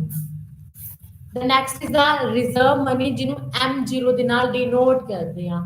ਰਿਜ਼ਰਵ ਮਨੀ ਹੁੰਦੀ ਆ equal to currency in circulation, ਜੋ ਪੀਪਲਸ ਦੇ ਥਰੂ ਕਹਿੰਦੇ ਸਰਕੂਲੇਸ਼ਨ ਦੇ ਵਿੱਚ ਕਰੰਸੀ ਆਉਂਦੀ ਆ, ਮੂਵ ਹੁੰਦੀ ਆ, ਠੀਕ ਹੈ। And plus banker deposit with the RBI, ਤੇ ਜਿਹੜੇ ਬੈਂਕਰਸ ਨੇ ਉਹ RBI ਦੇ ਅੰਡਰ ਡਿਪੋਜ਼ਿਟ ਕਰਵਾਉਂਦੇ ਨੇ ਪੈਸਾ, and other deposits with the RBI, ਜਿਹੜੇ RBI ਦੇ ਥਰੂ ਅਦਰ ਡਿਪੋਜ਼ਿਟਸ ਹੁੰਦੇ ਨੇ। ਤਾਂ ਕਹਿੰਦੇ ਆਪਾਂ ਬੋਲ ਸਕਦੇ ਹਾਂ another measures of money supply is M0। M0 is also known by several other names such as, ਇਹਨੂੰ ਮੋਨੇਟਰੀ ਬੇਸ ਵੀ ਕਹਿੰਦੇ ਆ, ਸੈਂਟਰਲ ਬੈਂਕ ਮਨੀ ਵੀ ਕਹਿੰਦੇ ਆ, ਹਾਈ ਪਾਵਰਡ ਮਨੀ ਵੀ ਕਹਿੰਦੇ ਆ, ਐਂਡ ਰਿਜ਼ਰਵ ਮਨੀ ਵੀ ਕਹਿੰਦੇ ਆ M0 ਨੂੰ। ਤਾਂ ਕਹਿੰਦੇ ਇਹਦੇ ਵਿੱਚ ਕੀ ਹੁੰਦਾ ਹੈ, ਇਹ 3 ਹੁੰਦੇ ਨੇ। Firstly, net RBI credit to the government and RBI credit to the commercial sector, RBI claims on banks, RBI net foreign assets plus government currency liability to the public minus RBI net non-monetary liabilities minus ਕਰਾਂਗੇ ਤਾਂ ਜਿਹੜੀ reserve money ਆਪਣੇ ਕੋਲ ਉਹ ਨਿਕਲ ਆਏਗੀ। ਤਾਂ ਆਪਾਂ ਕਹਿ ਸਕਦੇ ਹਾਂ ਕਿ M0 included all currency in circulation, ਕਿ M0 ਦੇ ਵਿੱਚ ਸਾਰੀ ਜਿਹੜੀ ਕਰੰਸੀ ਉਹ ਆਉਂਦੀ ਹੈ ਜਿਹੜੀ ਸਰਕੂਲੇਸ਼ਨ ਦੇ ਵਿੱਚ ਹੈ, ਵੈਦਰ ਬਾय ਦਾ ਪਬਲਿਕ ਔਰ ਬਾय ਦਾ ਬੈਂਕਿੰਗ ਸਿਸਟਮ, ਚਾਹੇ ਉਹ ਲੋਕਾਂ ਦੇ ਦੁਆਰਾ ਸਰਕੂਲੇਸ਼ਨ ਦੇ ਵਿੱਚ ਆਉਂਦੀ ਆ, ਚਾਹੇ ਬੈਂਕਿੰਗ ਸਿਸਟਮ ਦੇ ਦੁਆਰਾ ਸਰਕੂਲੇਸ਼ਨ ਦੇ ਵਿੱਚ ਆਉਂਦੀ ਆ। ਜਿਹੜੀ M1 ਹੈ it includes currency held by the public, ਜਿਵੇਂ ਕਿ M1 ਦੇਖਿਆ ਸੀ ਸਿਰਫ ਪਬਲਿਕ ਦੇ ਦੁਆਰਾ ਜੋ ਆਪਣੀ ਮਨੀ ਹੈਲਡ ਕੀਤੀ ਜਾਂਦੀ ਹੈ ਉਹ ਆਉਂਦੀ ਹੈ, ਲੇਕਿਨ ਇਹਦੇ ਵਿੱਚ ਪਬਲਿਕ ਤੇ ਬੈਂਕਿੰਗ ਸਿਸਟਮ ਦੋਨੋਂ ਦੇ ਦੁਆਰਾ ਜੋ ਮਨੀ ਹੈਲਡ ਕੀਤੀ ਹੋਈ ਉਹ ਆਉਂਦੀ ਹੈ। Banking system is much larger than the money held by the people. ਤੁਹਾਨੂੰ ਪਤਾ ਹੈ ਕਿ ਮਨੀ ਸਰਕੂਲੇਸ਼ਨ ਦੇ ਥਰੂ ਪੀਪल्स ਦੇ ਥਰੂ ਤਾਂ ਘੱਟ ਹੁੰਦੀ ਹੈ, ਲੇਕਿਨ ਬੈਂਕਸ ਦੇ ਥਰੂ ਜ਼ਿਆਦਾ ਹੁੰਦੀ ਹੈ। ਤਦ ਕੀ M0 is conservatively large from M1, क्योंकि M0 ਦਾ ਹੀ M1 की एक पार्ट है। ਤਾਂ ਇਹ ਸੀਗੀ ਆਪਣੀ reserve money.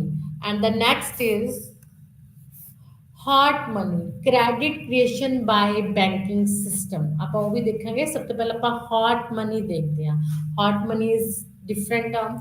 The term hot money is used to describe money which quickly move from one country to another in search of speculative gains। ਕਹਿੰਦੇ ਜਦੋਂ ਕੁਇਕਲੀ ਇੱਕ ਕੰਟਰੀ ਤੋਂ ਦੂਸਰੀ ਕੰਟਰੀ ਦੇ ਵਿੱਚ ਜਿਹੜੀ ਮਨੀ ਟ੍ਰਾਂਸਫਰ ਕੀਤੀ ਜਾਂਦੀ ਹੈ that is called hot money।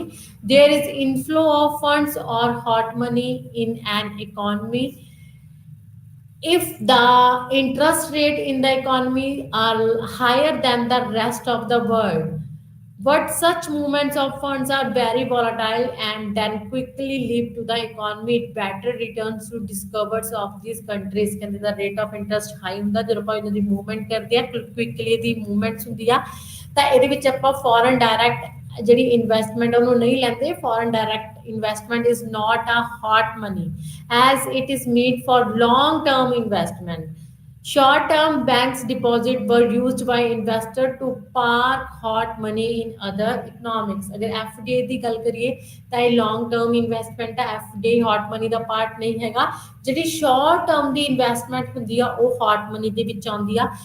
these days ਦੇ ਵਿੱਚ ਕੀ ਕੀਤਾ ਜਾਂਦਾ ਹੈ ਆਹ ਦਿਨਾਂ ਦੇ ਵਿੱਚ financial globalization portfolio investment ਹੈ ਜਿਹੜੀ foreign institution investment ਹੈ could be an examples of hot money। hot money ਦੀਆਂ ਸਾਰੀਆਂ ਕੀ ਨੇ examples ਨੇ। ਕਹਿੰਦੇ hot money usually organized in capital rich countries having low interest rates and destinations are economics with high interest rates or yields। ਠੀਕ ਹੈ ਜਿਵੇਂ ਕਿ Brazil ਹੋ ਗਿਆ, ਚਾਈਨਾ ਹੋ ਗਿਆ, ਮਲੇਸ਼ੀਆ ਹੋ ਗਿਆ, ਕਹਿੰਦੇ ਇਹਨਾਂ ਦੇ ਵਿੱਚ ਯੂਜ਼ ਕੀਤੀ ਜਾਂਦੀ ਹੈ, ਇਹਨਾਂ ਦਾ ਇਨਫਲੋ ਹੁੰਦਾ ਹੈ ਮੋਸਟਲੀ ਹੌਟ ਮਨੀ ਦਾ। ਹਾਈ ਰੇਟ ਆਫ ਰਿਟਰਨਸ ਹੁੰਦੇ ਨੇ on investment because of which they attract hot money inflows. ਕਹਿੰਦੇ ਪੋਜ਼ਿਟਿਵਲੀ ਇਫੈਕਟ ਪੈਂਦੇ ਹੌਟ ਮਨੀ ਦਾ ਕੰਜ਼ੰਪਸ਼ਨਸ ਤੇ। ਠੀਕ ਹੈ and hot money has some negative repercussions as well. ਕਹਿੰਦੇ ਇਨਫਲੋ ਦੇ ਨਾਲ ਪੋਜ਼ਿਟਿਵ ਦੇ ਨਾਲ ਕੁਛ ਨਾ ਕੁਛ ਨੈਗੇਟਿਵ ਕਹਿੰਦੇ ਇਹਨਾਂ ਦੇ ਆਪਣੀਆਂ ਡੀਮੈਰਿਟਸ ਵੀ ਨੇ। ਠੀਕ ਹੈ ਸ਼ਾਰਟ ਟਰਮ ਦੇ ਵਿੱਚ ਜਦੋਂ ਆਪਾਂ ਹੌਟ ਮਨੀ ਯੂਜ਼ ਕਰਦੇ ਹਾਂ quickly withdraw of hot money from banks may also be trigger or banking crisis। may believe that one of the causes of 1997 ਦੀ ਗੱਲ ਕੀਤੀ ਗਈ ਆ East Asian financial crisis was sudden outflow of hot money। ਉਸ ਤੋਂ ਬਾਅਦ ਆਉਂਦਾ ਸਾਡਾ credit creation ਬਾय banking system ਕਿ ਜਿਹੜਾ ਬੈਂਕਿੰਗ ਸਿਸਟਮ ਆਪਣਾ RBI ਆ reserve bank of India and commercial banks ਨੇ ਜਿਹੜੇ ਉਹ ਆਪਣਾ ਕ੍ਰੈਡਿਟ ਕ੍ਰੀਏਸ਼ਨ ਕਿੱਦਾਂ ਕਰਦੇ ਆ। ਆਪਾਂ ਕ੍ਰੈਡਿਟ ਕ੍ਰੀਏਸ਼ਨ ਦੇ ਬਾਰੇ ਪੜਾਂਗੇ। This is the important question ਕਿ ਕ੍ਰੈਡਿਟ ਕ੍ਰੀਏਸ਼ਨ ਹੈ ਕੀ। ਤਾਂ ਸਭ ਤੋਂ ਪਹਿਲਾਂ ਆਪਾਂ ਦੇਖਦੇ ਹਾਂ ਕਿ ਕ੍ਰੈਡਿਟ ਕ੍ਰੀਏਸ਼ਨ ਕੀ ਆ। तब कहते की आ क्रेडिट क्रिएशंस का मीनिंग देखो पहला credit creations considers to be a main function of commercial banks. Commercial banks ने जेडे साडे उन्हां दा मेन फंक्शन की क्रेडिट क्रिएशन है। Credit creation refers that power of banks which enables them to expand their secondary deposit through loans, advance and investments more than their primary deposits। Credit creation ਜਿਹੜੇ commercial banks ਨੇ ਉਹਨਾਂ ਦੇ through commercial banks ਦੇ through credit creation ਦੇ ਵਿੱਚ ਕੀ ਹੁੰਦੀ ਆ money ਦੀ ਸਪਲਾਈ ਹੁੰਦੀ ਹੈ ਇਕਨੋਮੀ ਦੇ ਵਿੱਚ। ਮਨੀ ਸਪਲਾਈ ਜਦੋਂ ਇਕਨੋਮੀ ਦੇ ਵਿੱਚ ਇਨਕਰੀਜ਼ ਹੁੰਦੀ ਹੈ ਤਾਂ ਜਿਹੜਾ ਵੋਲਿਊਮ ਆਫ ਕਰੰਸੀ ਆ ਉਹ ਸਰਕੂਲੇਸ਼ਨ ਦੇ ਵਿੱਚ ਜ਼ਿਆਦਾ ਹੁੰਦਾ ਹੈ। बैंक्स ने मनी की सप्लाई ज्यादा की, क्रेडिट क्रिएशन ज्यादा की, तो volume of currency in circulation मीनस की इकोनॉमी ਦੇ ਵਿੱਚ ਜ਼ਿਆਦਾ ਹੋ ਗਿਆ, ਜਿਹਦੇ ਥਰੂ ਜਿਹੜੀ ਡਿਮਾਂਡ ਆਪਣੀ ਇਕਨੋਮੀ ਦੇ ਵਿੱਚ ਉਹ ਇਨਕਰੀਜ਼ ਹੁੰਦੀ ਹੈ, ਡਿਮਾਂਡ ਦੇ ਥਰੂ ਕਹਿੰਦੇ ਇਨਵੈਸਟਮੈਂਟ ਇਨਕਰੀਜ਼ ਹੁੰਦੀ ਹੈ, ਇਨਵੈਸਟਮੈਂਟ ਦੇ ਥਰੂ ਆਊਟਪੁੱਟ ਇਨਕਰੀਜ਼ ਹੋਏਗੀ ਤੇ ਇੱਕ ਆਪਣੇ ਇਕਨੋਮੀ ਦੇ ਵਿੱਚ ਕੀ ਹੈ ਗਰੋਥ ਐਂਡ ਡਿਵੈਲਪਮੈਂਟ ਹੋਏਗੀ। The credit expansion power of commercial banks depends on the cash reserve ratio। The commercial banks ਦੇ through ਜੋ ਵੀ ਆਪਾਂ अपनी क्रेडिट क्रिएशन करते हैं किस चीज से डिपेंड करती है, कैश रिजर्व रेशो ते डिपेंड करती है, CRR ते डिपेंड करती है। कहते by creating credit the commercial banks add to the supply of money in the economy which in term impact to the level of production consumption and investment and output. ਕਹਿੰਦੇ ਜਦੋਂ money ਦੀ supply increase decrease ਹੁੰਦੀ ਹੈ, credit creation ਹੁੰਦੀ ਆ commercial banks ਦੇ through, ਉਦੋਂ ਕਹਿੰਦੇ ਉਹਨਾਂ ਦਾ ਕੰਜ਼ੰਪਸ਼ਨ ਤੇ ਵੀ ਇਫੈਕਟ ਪੈਂਦਾ ਹੈ, ਪ੍ਰੋਡਕਸ਼ਨ ਤੇ ਵੀ ਇਫੈਕਟ ਪੈਂਦਾ ਹੈ, ਇਨਵੈਸਟਮੈਂਟ ਤੇ ਵੀ ਇਫੈਕਟ ਪੈਂਦਾ ਹੈ। Definition a new lengthy credit creations refer to the power of commercial banks to expand secondary deposits either through the process of making loans or through investment in securities। ਤਾਂ basic concept ਕਿਹੜੇ ਨੇ ਜਿਹੜੇ credit creations ਦੇ ਨਾਲ related ਨੇ। First is demand deposits, कहते credit creation के लिए की किया जाता है, डिमांड डिपॉजिट्स ਹੁੰਦੀ ਆ। these are those deposits with the banks which the depositor can withdraw on demand by issuing such check। तो जिन्ने भी पर्सनस अपना डिपॉजिट करवाते हैं पैसा बैंक के विच, तो वो कदे भी कहते अपने चैक के थ्रू जो पैसा है वो डिमांड पैन ते इशू चैक किया जा सकता है, उन्होंने वो कढवा सकते हैं। This is the passive deposit, ठीक है। Commercial banks have no role in the credit of these deposits।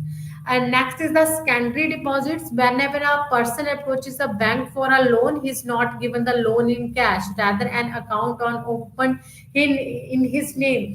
ਜਦੋਂ ਕੋਈ ਸੈਕੰਡ ਪਰਸਨਸ ਕਹਿੰਦੇ ਆਪਣਾ ਜਾਂਦਾ ਹੈ ਲੋਨ ਲੈਣ ਦੇ ਲਈ ਬੈਂਕ ਦੇ ਵਿੱਚ, ਤਾਂ ਉਹਨੂੰ ਡਾਇਰੈਕਟਲੀ ਲੋਨ ਨਹੀਂ ਦਿੱਤਾ ਜਾਂਦਾ, ਪਹਿਲਾਂ ਤਾਂ ਅਕਾਊਂਟ ਓਪਨ ਕਰਾਇਆ ਜਾਂਦਾ ਹੈ, ਫਿਰ ਉਸਨੂੰ ਇੱਕ ਚੈੱਕ ਦਿੱਤਾ ਜਾਂਦਾ ਹੈ, ਉਹਦੇ ਥਰੂ ਉਹਦੇ ਜਿਹੜਾ ਹੈ ਚੈੱਕ ਇਸ਼ੂ ਕਰਨ ਤੋਂ ਬਾਅਦ ਹੀ ਜੋ ਹੈ ਮਨੀ ਉਹਦੇ ਅਕਾਊਂਟ ਦੇ ਵਿੱਚ ਟ੍ਰਾਂਸਫਰ ਹੁੰਦੀ ਆ, ਤੇ ਉਸ ਤੋਂ ਬਾਅਦ ਉਹਨੂੰ ਕੀ ਹੈ ਕਢਵਾਇਆ ਜਾਂਦਾ ਹੈ। ਤਾਂ ਇਹ ਕੀ ਹੈ ਡੈਰੀਵੇਸ਼ਨ ਔਰ secondary deposit is the result of primary deposit. ਕਹਿੰਦੇ ਸੈਕੰਡਰੀ ਡਿਪੋਜ਼ਿਟ ਤਾਂ ਹੀ ਹੁੰਦਾ ਹੈ ਕਿਉਂਕਿ ਪਹਿਲਾਂ ਪ੍ਰਾਇਮਰੀ ਡਿਪੋਜ਼ਿਟ ਹੋਇਆ ਸੀ, ਬੈਂਕ ਦੇ ਵਿੱਚ ਪੈਸਾ ਜਮਾ ਹੋਣਾ, ਫਿਰ ਉਸ ਤੋਂ ਬਾਅਦ ਦੂਸਰੇ ਪਰਸਨ ਨੇ ਲੋਨ ਲਿੱਤਾ ਉਹਨੂੰ ਦੇਣਾ, ਉਹਦਾ ਅਕਾਊਂਟ ਖੋਲਣਾ, ठीक है। कहते by keeping a part of primary deposit in reserves, creation is a secondary deposit is a credit creation. कहते सेकेंडरी डिपॉजिट ਨੂੰ ਆਪਾਂ क्रेडिट क्रिएशन ਕਵਾਂਗੇ। ਤਾਂ डिमांड डिपॉजिट किस चीज ਦੇ ਇਕੁਅਲ ਹੁੰਦਾ ਹੈ, primary deposit plus secondary deposits. Next is the ਜਿਹੜਾ ਹੈ ਆਪਣਾ कैश रिजर्व रेशियो ਹੁੰਦਾ। No doubt bank wants to earn maximum profit through advance, but it does not mean that it will convert all its liquidity into loan। हर एक commercial banks कहते ज़्यादा तो ज़्यादा profit लेना चाहता है, पर यह नहीं है कि वो जिन्ना भी पैसा जमाए सारा लोन ते दे दे। तो उन्होंने कुछ पैसा कहते कुछ अमाउंट कहते अपने को रखनी पैंदी है, क्योंकि जिन्हें पैसा जमा करवाया वो कदे भी लोड़ पैन ते पैसा कटवा सकता है। डिपॉजिटर ने जेडे तब कहते कुछ ना कुछ पैसा वो अपने को कैश की फॉर्म दे विच रखते हैं, तां जो जिस पर्सन नूं लोड़ है उसनूं दे सकन। That is a cash reserve ratio. कहते जो बैंक्स की अपना पैसा अपने को रखते हैं। And next is the excess reserves. The amount lying with the bank in excess of required cash reserve ratio is called excess reserve. The bank use these reserves to expand credit during such periods when demand exceeds supply of credit and returns on loans are high। And the next is credit multiplier। Credit multiplier refers to ratio of increase in total deposit to increase in primary deposit। ਸਾਨੂੰ credit multiplier ਦੱਸਦਾ ਹੈ ਕਿ primary deposit ਦੇ through ਜਿਹੜਾ total deposit ਉਹਦੇ ਵਿੱਚ ਕਿੰਨੇ percent change ਹੋਇਆ ਹੈ, ਠੀਕ ਹੈ। That is a credit multiplier if as a result of increase in primary deposits to tune of ₹1000। अगर जिमें कि प्राइमरी डिपॉजिट 1000 होया है तो ਇਹਦੇ ਥਰੂ ਜਿਹੜਾ ਟੋਟਲ ਹੈ ਆਪਣਾ ਕ੍ਰੈਡਿਟ ਕਿੰਨਾ ਹੋਇਆ ਹੋਗਾ, ਕ੍ਰੀਏਸ਼ਨ ਕਿੰਨੀ ਹੋਈ ਹੋਗੀ 10000 ਹੋਈ ਹੋਗੀ। 1000 ਦੇ ਥਰੂ 10000 ਜਿਹੜੀ ਹੈ ਕ੍ਰੈਡਿਟ ਕ੍ਰੀਏਸ਼ਨ ਹੋਈ ਆ, तद अपना कैश रिजर्व रेशियो किया 1 by divide by cash reserve ratio is equal to credit multiplier.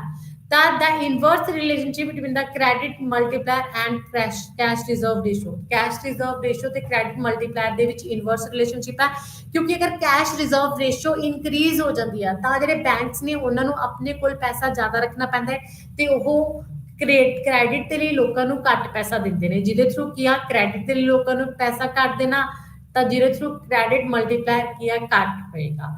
ਅਗਰ ਕੈਸ਼ ਰਿਜ਼ਰਵ ਰੇਸ਼ੋ ਘੱਟ ਹੈ ਤਾਂ ਕ੍ਰੈਡਿਟ ਕ੍ਰੀਏਸ਼ਨ ਜ਼ਿਆਦਾ ਕਰਨੀ ਤੇ ਕ੍ਰੈਡਿਟ ਜਿਹੜਾ ਮਲਟੀਪਲਾਇਰ ਹੈ ਉਹ ਜ਼ਿਆਦਾ ਹੋਏਗਾ। And the process of credit creations ਆਪਾਂ ਦੇਖਦੇ ਹਾਂ ਹੁਣ ਕਿ ਪ੍ਰੋਸੈਸ ਆਫ ਕ੍ਰੈਡਿਟ ਕ੍ਰੀਏਸ਼ਨ ਦੇ ਵਿੱਚ ਐਸੈਟਸ ਹੁੰਦੇ ਨੇ, ਰਿਜ਼ਰਵਸ ਹੁੰਦੇ ਨੇ, ਲੋਨਸ ਹੁੰਦੇ ਨੇ, ਲਾਇਬਿਲਿਟੀਜ਼ ਹੁੰਦੀਆਂ ਨੇ, ਚੈਕੇਬਲ ਡਿਪੋਜ਼ਿਟਸ ਹੁੰਦੇ ਨੇ, ਜਿਹਨਾਂ ਨੂੰ ਆਪਾਂ ਦੇਖਾਂਗੇ। ਤਾਂ ਕਿ ਪ੍ਰੋਸੈਸ ਆਫ ਕ੍ਰੈਡਿਟ ਕ੍ਰੀਏਸ਼ਨ ਹੈ ਜੋ ਆਪਾਂ ਦੇਖਾਂਗੇ। ਸਭ ਤੋਂ ਪਹਿਲਾਂ ਆਪਾਂ ਦੇਖਦੇ ਹਾਂ ਕ੍ਰੈਡਿਟ ਕ੍ਰੀਏਸ਼ਨ ਨਾ ਸਿੰਗਲ ਬੈਂਕਿੰਗ ਸਿਸਟਮ, ਕਿ ਇੱਕ ਸਿੰਗਲ ਬੈਂਕਿੰਗ ਸਿਸਟਮ ਦੇ ਵਿੱਚ ਜਿਹੜਾ ਕ੍ਰੈਡਿਟ ਕ੍ਰੀਏਸ਼ਨ ਹੈ ਉਹ ਕਿੱਦਾਂ ਹੁੰਦਾ ਹੈ। ਕਹਿੰਦੇ single how do banks create credit, ਵੀ ਕਿਵੇਂ ਜਿਹੜੇ ਕਮਰਸ਼ੀਅਲ ਬੈਂਕਸ ਨੇ ਉਹ ਕ੍ਰੈਡਿਟ ਨੂੰ ਕ੍ਰੀਏਟ ਕਰਦੇ ਨੇ, ਮੀਨਸ ਕਰਜ਼ਾ ਕਿਵੇਂ ਦਿੰਦੇ ਨੇ, ਤਾਂ ਪੈਸਾ ਜ਼ਿਆਦਾ ਸਰਕੂਲੇਸ਼ਨ ਦੇ ਵਿੱਚ ਕਿੱਦਾਂ ਆਉਂਦਾ ਉਹਨਾਂ ਦੇ ਥਰੂ ਤੇ। ਤਾਂ firstly credit creation in a single banking system ਦੇਖਾਂਗੇ, ਬਾਅਦ ਦੇ ਵਿੱਚ ਮਲਟੀਪਲ ਬੈਂਕਿੰਗ ਸਿਸਟਮ ਦੇਖਾਂਗੇ। ਸਿੰਗਲ ਬੈਂਕਿੰਗ ਸਿਸਟਮ ਦੇ ਥਰੂ ਕ੍ਰੈਡਿਟ ਕ੍ਰੀਏਸ਼ਨ ਆਪਾਂ ਦੇਖਦੇ ਹਾਂ। The single banking system means there is a only bank in the economy. All transactions are done by this bank only. ठीक है, basis of credit created multiplier किया, banks often create credit on the basis of their primary deposit. It can be illustrated with the help of examples. आप एक example लेने ਉਹਦੇ through देखते हैं, क्योंकि मोस्टली कहते क्रेडिट क्रिएशन किस चीज से डिपेंड करती है, अपने जो सैकेंडरी डिपॉजिट ने किस चीज से डिपेंड करते हैं, प्राइमरी डिपॉजिट से डिपेंड करते हैं कि प्राइमरी डिपॉजिट किन्ने ने, कि पहला साडे बैंक्स ਦੇ ਵਿੱਚ ਕਿੰਨਾ ਪੈਸਾ ਆਉਂਦਾ। ਸਪੋਜ਼ ਕਹਿੰਦੇ ਆ ਪਰਸਨ ਡਿਪੋਜ਼ਿਟ ਆ 1000 ਇਨ ਅ ਬੈਂਕ, ਮੰਨ ਲਓ ਕਹਿੰਦੇ ਇੱਕ ਪਰਸਨ ਆ ਉਹਨੇ 1000 ਰੁਪਏ ਬੈਂਕ ਦੇ ਵਿੱਚ ਜਮ੍ਹਾਂ ਕਰਵਾਇਆ ਹੈ। ਦਿਸ ਅਮਾਉਂਟ ਆਫ 1000 ਕੰਸਟੀਟਿਊਟਸ ਪ੍ਰਾਇਮਰੀ ਡਿਪੋਜ਼ਿਟ ਔਰ ਕੈਸ਼ ਡਿਪੋਜ਼ਿਟ। ਜਿਹੜਾ 1000 ਇੱਕ ਬੰਦੇ ਨੇ ਜਮ੍ਹਾਂ ਕਰਾਇਆ ਹੈ ਇਹਨੂੰ ਆਪਾਂ ਪ੍ਰਾਇਮਰੀ ਡਿਪੋਜ਼ਿਟ ਕਵਾਂਗੇ ਤੇ ਕੈਸ਼ ਡਿਪੋਜ਼ਿਟ ਕਵਾਂਗੇ। ਤਾਂ bank known as experience that all deposit do not withdraw their money at a one time. ਤਾਂ ਆਪਾਂ ਮੰਨਦੇ ਹਾਂ ਕਿ ਜਿਹੜੇ 1000 ਜਮ੍ਹਾਂ ਕਰਵਾਏ ਇੱਕ ਪਰਸਨ ਨੇ ਤਾਂ ਉਹ ਇੱਕੋ ਟਾਈਮ 1000 ਨੂੰ ਨਹੀਂ ਕਢਵਾਏਗਾ, ਉਹ ਕੁਝ ਜਿਹੜੀ ਅਮਾਉਂਟ ਆ ਉਹਨੂੰ ਬਾਅਦ ਦੇ ਵਿੱਚ ਕਢਾਏਗਾ, ਐਟ ਅ ਟਾਈਮ ਤੇ ਨਹੀਂ ਕਢਾਏਗਾ। ਸਪੋਜ਼ਿੰਗ ਦਾ ਬੈਂਕ ਕੀ ਕਰਦਾ ਹੈ 10% ਆ ਜਿਹੜਾ ਟੋਟਲ ਡਿਪੋਜ਼ਿਟ ਜਿਹੜਾ ਉਹਦੇ ਕੋਲ 1000 ਜਮ੍ਹਾਂ ਕਰਵਾ ਕੇ ਗਿਆ ਬੰਦਾ, ਉਹਦੇ ਕੋਲ ਉਹਨੇ 10% ਆਪਣੇ ਕੋਲ ਰੱਖ ਲਿਆ, that is a CRR, cash reserve ratio, ਜਿਹੜੀ ਬੈਂਕ ਨੂੰ ਆਪਣੇ ਕੋਲ ਰੱਖਣੀ ਪੈਂਦੀ ਹੈ ਪ੍ਰਾਇਮਰੀ ਡਿਪੋਜ਼ਿਟ ਦੀ। ਤਾਂ 10% ਆਪਣੇ ਕੋਲ ਰੱਖਿਆ ਮੀਨਸ ਉਹਨੇ 1000 ਦੇ ਵਿੱਚੋਂ 100 ਰੁਪਇਆ ਆਪਣੇ ਕੋਲ ਕੈਸ਼ ਦੇ ਫਾਰਮ ਦੇ ਵਿੱਚ ਰੱਖ ਲਿਆ ਤੇ ਬਾਕੀ ਉਹਦੇ ਕੋਲ ਕਿੰਨਾ ਬਚ ਗਿਆ 900 ਬਚ ਗਿਆ। ਤਾਂ ਹੁਣ ਕੀ ਕਰ ਸਕਦਾ ਜਿਹੜਾ ਬੈਂਕ ਆ ਉਹ 900 ਰੁਪਇਆ ਕਿਸੇ ਦੂਸਰੇ ਪਰਸਨ ਨੂੰ ਲੋਨ ਤੇ ਦੇ ਸਕਦਾ ਹੈ, ਕ੍ਰੈਡਿਟ ਤੇ ਦੇ ਸਕਦਾ ਹੈ। ਤਾਂ ਹੁਣ ਕੀ ਆ ਇਹ ਪਰਸਨ ਤਾਂ ਜਮ੍ਹਾਂ ਕਰਾ ਕੇ ਗਿਆ, ਹੁਣ ਜਿਹੜਾ ਸੈਕਿੰਡ ਪਰਸਨ ਹੈ ਉਹ ਲੋਨ ਦੇ ਲਈ ਆਇਆ, ਠੀਕ ਹੈ, ਉਹਨੇ ਪੈਸਾ ਲੈਣਾ ਹੈ, ਠੀਕ ਹੈ। ਤਦ ਉਹਨੇ ਕੀ ਕੀਤਾ, ਜਿਹੜਾ ਆਪਣਾ ਸੈਕਿੰਡ ਪਰਸਨ ਹੈ ਉਹਨੂੰ ਬੈਂਕ ਨੇ ਇੱਕ ਚੈੱਕ ਇਸ਼ੂ ਕੀਤਾ, ਉਹਦਾ ਅਕਾਊਂਟ ਖੋਲਿਆ ਤੇ ਚੈੱਕ ਦੇ ਉਹਦੇ ਅਕਾਊਂਟ ਦੇ ਵਿੱਚ ਪੈਸੇ ਪਾਤੇ, ਠੀਕ ਹੈ, ਚੈੱਕ ਦੇ ਥਰੂ ਉਹਦੇ ਕੋਲ ਚਲੇ ਗਏ ਪੈਸੇ ਤੇ ਫਿਰ ਉਸ ਪਰਸਨ ਨੇ ਕੀਆ ਉਹ 900 ਜਾਂ ਬੈਂਕ ਦੇ ਵਿੱਚੋਂ ਕਢਵਾਇਆ। ਤਾਂ ਉਹ ਕੀ ਹੋਇਆ ਕਹਿੰਦੇ ਜਿਹੜਾ ਆਪਣਾ B deposit this check in the same bank in the account, ਤਾਂ ਜਿਹੜਾ ਸੈਕਿੰਡ ਪਰਸਨ ਸੀਗਾ ਉਹਨੇ ਚੈੱਕ ਸੇਮ ਡਿਪੋਜ਼ਿਟ ਕੀਤਾ ਆਪਣਾ ਬੈਂਕ ਦੇ ਵਿੱਚ, ਤਾਂ ਕੀ 900 ਦੀ ਐਂਟਰੀ ਪੈ ਗਈ, 900 ਉਸ ਬੀ ਪਰਸਨ ਦਾ ਸੈਕਿੰਡ ਪਰਸਨ ਦਾ ਕੀ ਆ ਪ੍ਰਾਇਮਰੀ ਡਿਪੋਜ਼ਿਟ ਬਣ ਗਿਆ। ਤਾਂ ਹੁਣ ਸੈਕਿੰਡ ਪਰਸਨ ਨੇ 900 ਜਮ੍ਹਾਂ ਕਰਵਾਇਆ ਤਾਂ ਉਹਦੇ ਵਿੱਚੋਂ ਬੈਂਕ ਨੇ ਕੀਤਾ ਫਿਰ 10% ਰੱਖ ਲੈਣਾ ਹੈ ਤੇ ਉਹਦੇ ਕੋਲ ਕੀ ਬਚਿਆ, ਬੈਂਕ ਕੋਲ 810 ਬਚ ਗਏ, ਤਾਂ 810 ਉਹ ਫਿਰ ਕ੍ਰੈਡਿਟ ਕਰੇਗਾ। ਹੁਣ ਉਸ ਤੋਂ ਬਾਅਦ ਇੱਕ ਹੋਰ ਪਰਸਨ ਆਉਂਦਾ ਹੈ, ਬੀ ਜਾਂ ਸੀ ਪਰਸਨ ਆਉਂਦਾ ਹੈ, ਤਾਂ ਉਸ ਬੀ ਪਰਸਨ ਨੇ ਕੀ ਕੀਤਾ ਫਿਰ ਉਹਦੇ ਵਿੱਚੋਂ ਆਪਣਾ ਪੈਸੇ ਦੀ ਡਿਮਾਂਡ ਕੀਤੀ, ਤਾਂ ਬੈਂਕ ਨੇ 10% 90 ਰੁਪੀਜ਼ ਆਪਣੇ ਕੋਲ ਰੱਖੇ 900 ਦੇ ਵਿੱਚੋਂ, ਤਾਂ 810 ਉਹਨੂੰ ਲੋਨ ਤੇ ਰੱਖ ਲਿੱਤੇ। ਤਾਂ ਉਹਨੇ ਵੀ ਉਹਨੂੰ ਇੱਕ ਚੈੱਕ ਇਸ਼ੂ ਕੀਤਾ ਤੇ ਉਹਦਾ ਅਕਾਊਂਟ ਖੋਲਿਆ ਤੇ ਉਹ ਚੈੱਕ ਟ੍ਰਾਂਸਫਰ ਕਰਤੇ, ਤਾਂ ਫਿਰ ਐਂਟਰੀ ਗਈ ਤਾਂ ਪ੍ਰਾਇਮਰੀ ਡਿਪੋਜ਼ਿਟ ਤਾਂ 20% ਦੇ ਥਰੂ ਫਿਰ ਕੀ 810 ਰੁਪਏ ਜੋ ਹੋਏ, ਤਾਂ ਇੱਕ ਬੈਂਕ ਨੇ ਫਿਰ 810 ਦੇ ਵਿੱਚੋਂ 10% ਆਪਣੇ ਕੋਲ ਰੱਖਿਆ, 81 ਰੁਪੀਜ਼ ਆਪਣੇ ਕੋਲ ਰੱਖੇ ਤੇ 729 ਉਹਨੇ ਫਿਰ ਕ੍ਰੈਡਿਟ ਦੇ ਲਈ ਰੱਖ ਲਿੱਤੇ। ਤਾਂ ਸੀ ਪਰਸਨ ਆਇਆ ਤਾਂ ਉਹਨੇ ਫਿਰ ਉਹਨੂੰ 729 ਦਾ ਆਪਣਾ ਸੈਕੰਡਰੀ ਡਿਪੋਜ਼ਿਟ ਦਿੱਤੇ, ਉਹਦੇ ਖਾਤੇ ਦੇ ਵਿੱਚ ਚੈੱਕ ਦਿੱਤਾ ਉਹਨੂੰ ਤੇ ਉਹ ਪਰਸਨ ਨੇ ਫਿਰ ਕ੍ਰੈਡਿਟ ਹੋਈ 729 ਰੁਪਏ ਕ੍ਰੈਡਿਟ ਹੋਏ, ਠੀਕ ਹੈ, ਕ੍ਰੈਡਿਟ ਕ੍ਰੀਏਸ਼ਨ ਕੀਤੀ। ਤੇ ਇਸੇ ਤਰ੍ਹਾਂ ਕੀ ਹੋਏਗਾ ਜੋ ਬੈਂਕਸ ਦੇ ਥਰੂ ਹੈ ਕ੍ਰੈਡਿਟ ਕ੍ਰੀਏਸ਼ਨ ਚੱਲਦਾ ਰਹੇਗਾ। ਜਿਵੇਂ ਕਿ ਤੁਸੀਂ ਇਸ ਦੇ ਵਿੱਚ ਵੀ ਦੇਖ ਸਕਦੇ ਹੋ ਪ੍ਰੋਸੈਸ ਆਫ ਕ੍ਰੈਡਿਟ ਕ੍ਰੀਏਸ਼ਨਸ ਕਿ ਰਾਉਂਡ ਦੇ first second and third round ਹੈ, ਤਾਂ ਪ੍ਰਾਇਮਰੀ ਡਿਪੋਜ਼ਿਟਸ ਤੇ ਕੈਸ਼ ਰਿਜ਼ਰਵ ਰੇਸ਼ੋ ਅਤੇ ਲੋਨਸ ਔਰ ਸੈਕੰਡਰੀ ਡਿਪੋਜ਼ਿਟ ਆ।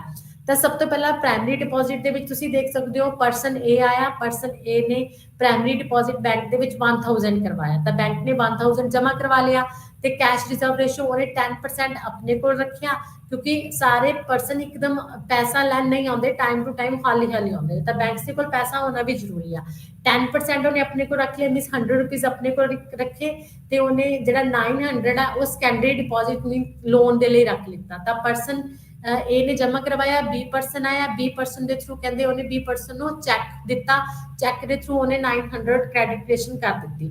ਤਾਂ ਬੀ ਪਰਸਨ ਨੇ ਚੈੱਕ ਲਗਾਇਆ ਤਾਂ ਆਪਣਾ ਅਕਾਊਂਟ ਕ੍ਰੈਡਿਟ ਦੇ ਵਿੱਚ ਕ੍ਰੈਡਿਟ 900 ਹੋ ਗਿਆ। ਤਾਂ ਪ੍ਰਾਇਮਰੀ ਡਿਪੋਜ਼ਿਟ ਬੈਂਕ ਦੇ ਵਿੱਚ ਫਿਰ ਕੀ ਹੋਇਆ, ਬੀ ਪਰਸਨ ਦੇ ਥਰੂ 900, ਠੀਕ ਹੈ। ਸੈਕੰਡ ਰਾਉਂਡ ਦੇ ਵਿੱਚ ਐਂਡ ਬੈਂਕ ਨੇ ਫਿਰ ਉਹਦੇ ਵਿੱਚੋਂ ਕੀ ਹੈ 90% 90 ਰੁਪੀਜ਼ 10% ਆਪਣੇ ਕੋਲ ਰੱਖਿਆ ਤੇ 810 ਫਿਰ ਸੀ ਪਰਸਨ ਨੂੰ ਦੇ ਦਿੱਤਾ ਜੋ ਲੋਨ ਦੇ ਲਈ ਆਇਆ। ਤਾਂ ਸੀ ਪਰਸਨ ਨੂੰ ਚੈੱਕ ਇਸ਼ੂ ਕੀਤਾ, ਚੈੱਕ ਲਗਾਇਆ ਉਹਨੇ, ਅਕਾਊਂਟ ਦੇ ਵਿੱਚ ਪੈਸੇ ਗਏ, 810 ਫਿਰ ਪ੍ਰਾਇਮਰੀ ਡਿਪੋਜ਼ਿਟ ਹੋ ਗਿਆ ਜਿਹਦੇ ਵਿੱਚ ਬੈਂਕ ਨੇ ਫਿਰ 10% 81 ਆਪਣੇ ਕੋਲ ਰੱਖਿਆ ਐਂਡ ਨੈਕਸਟ ਡੀ ਪਰਸਨਸ ਨੂੰ 729 ਰੁਪੀਜ਼ ਫਿਰ ਲੋਨ ਤੇ ਦਿੱਤੇ। ਇਸ ਤਰ੍ਹਾਂ ਉਹ ਕ੍ਰੈਡਿਟੇਸ਼ਨ ਟਾਈਮ ਟੂ ਟਾਈਮ ਕਰਦੇ ਰਹਿਣਗੇ। ਤਾਂ ਟੋਟਲ ਜਿਹੜਾ ਹੈ ਪ੍ਰਾਇਮਰੀ ਡਿਪੋਜ਼ਿਟ ਜਿਹੜਾ 1000 ਹੋਇਆ ਸੀ ਉਹਦੇ ਥਰੂ ਟੋਟਲ ਜਿਹੜੀ ਕ੍ਰੈਡਿਟੇਸ਼ਨ ਹੈ ਐਂਡ ਤੇ ਉਹ ਕਿੰਨੀ ਹੋਏਗੀ 10000 ਹੋਏਗੀ। ਐਂਡ ਕੈਸ਼ ਰਿਜ਼ਰਵ ਰੇਸ਼ੋ ਜੋ ਬੈਂਕ ਨੇ ਆਪਣੇ ਕੋਲ ਸੇਵ ਕੀਤਾ ਹੈ ਆਪਣੇ ਕੋਲ ਰੱਖਿਆ ਹੈ ਉਹ 1000 ਹੋਏਗਾ। ਐਂਡ ਸੈਕੰਡਰੀ ਡਿਪੋਜ਼ਿਟ ਕਿੰਨਾ ਹੈ ਜੋ ਉਹਨੇ ਕ੍ਰੈਡਿਟੇਸ਼ਨ ਕੀਤੀ that is 9000 9 plus 1000 is equal to 10,000। ਤਾਂ ਪ੍ਰਾਇਮਰੀ ਡਿਪੋਜ਼ਿਟ ਦੇ ਥਰੂ ਜਿਹੜਾ ਸੈਕੰਡਰੀ ਡਿਪੋਜ਼ਿਟ ਆ ਲੋਨ ਹੈ ਕ੍ਰੈਡਿਟੇਸ਼ਨ ਹੈ ਬੈਂਕਸ ਦੇ ਥਰੂ ਕਿੰਨੀ ਹੋਈ 10000 ਹੋਈ। Then it is clear from table 1 total credit created will the 10,000 out of which 1,000 will be the kept by the bank as cash reserve ratio and remaining 9,000 will constitute loans or secondary deposit।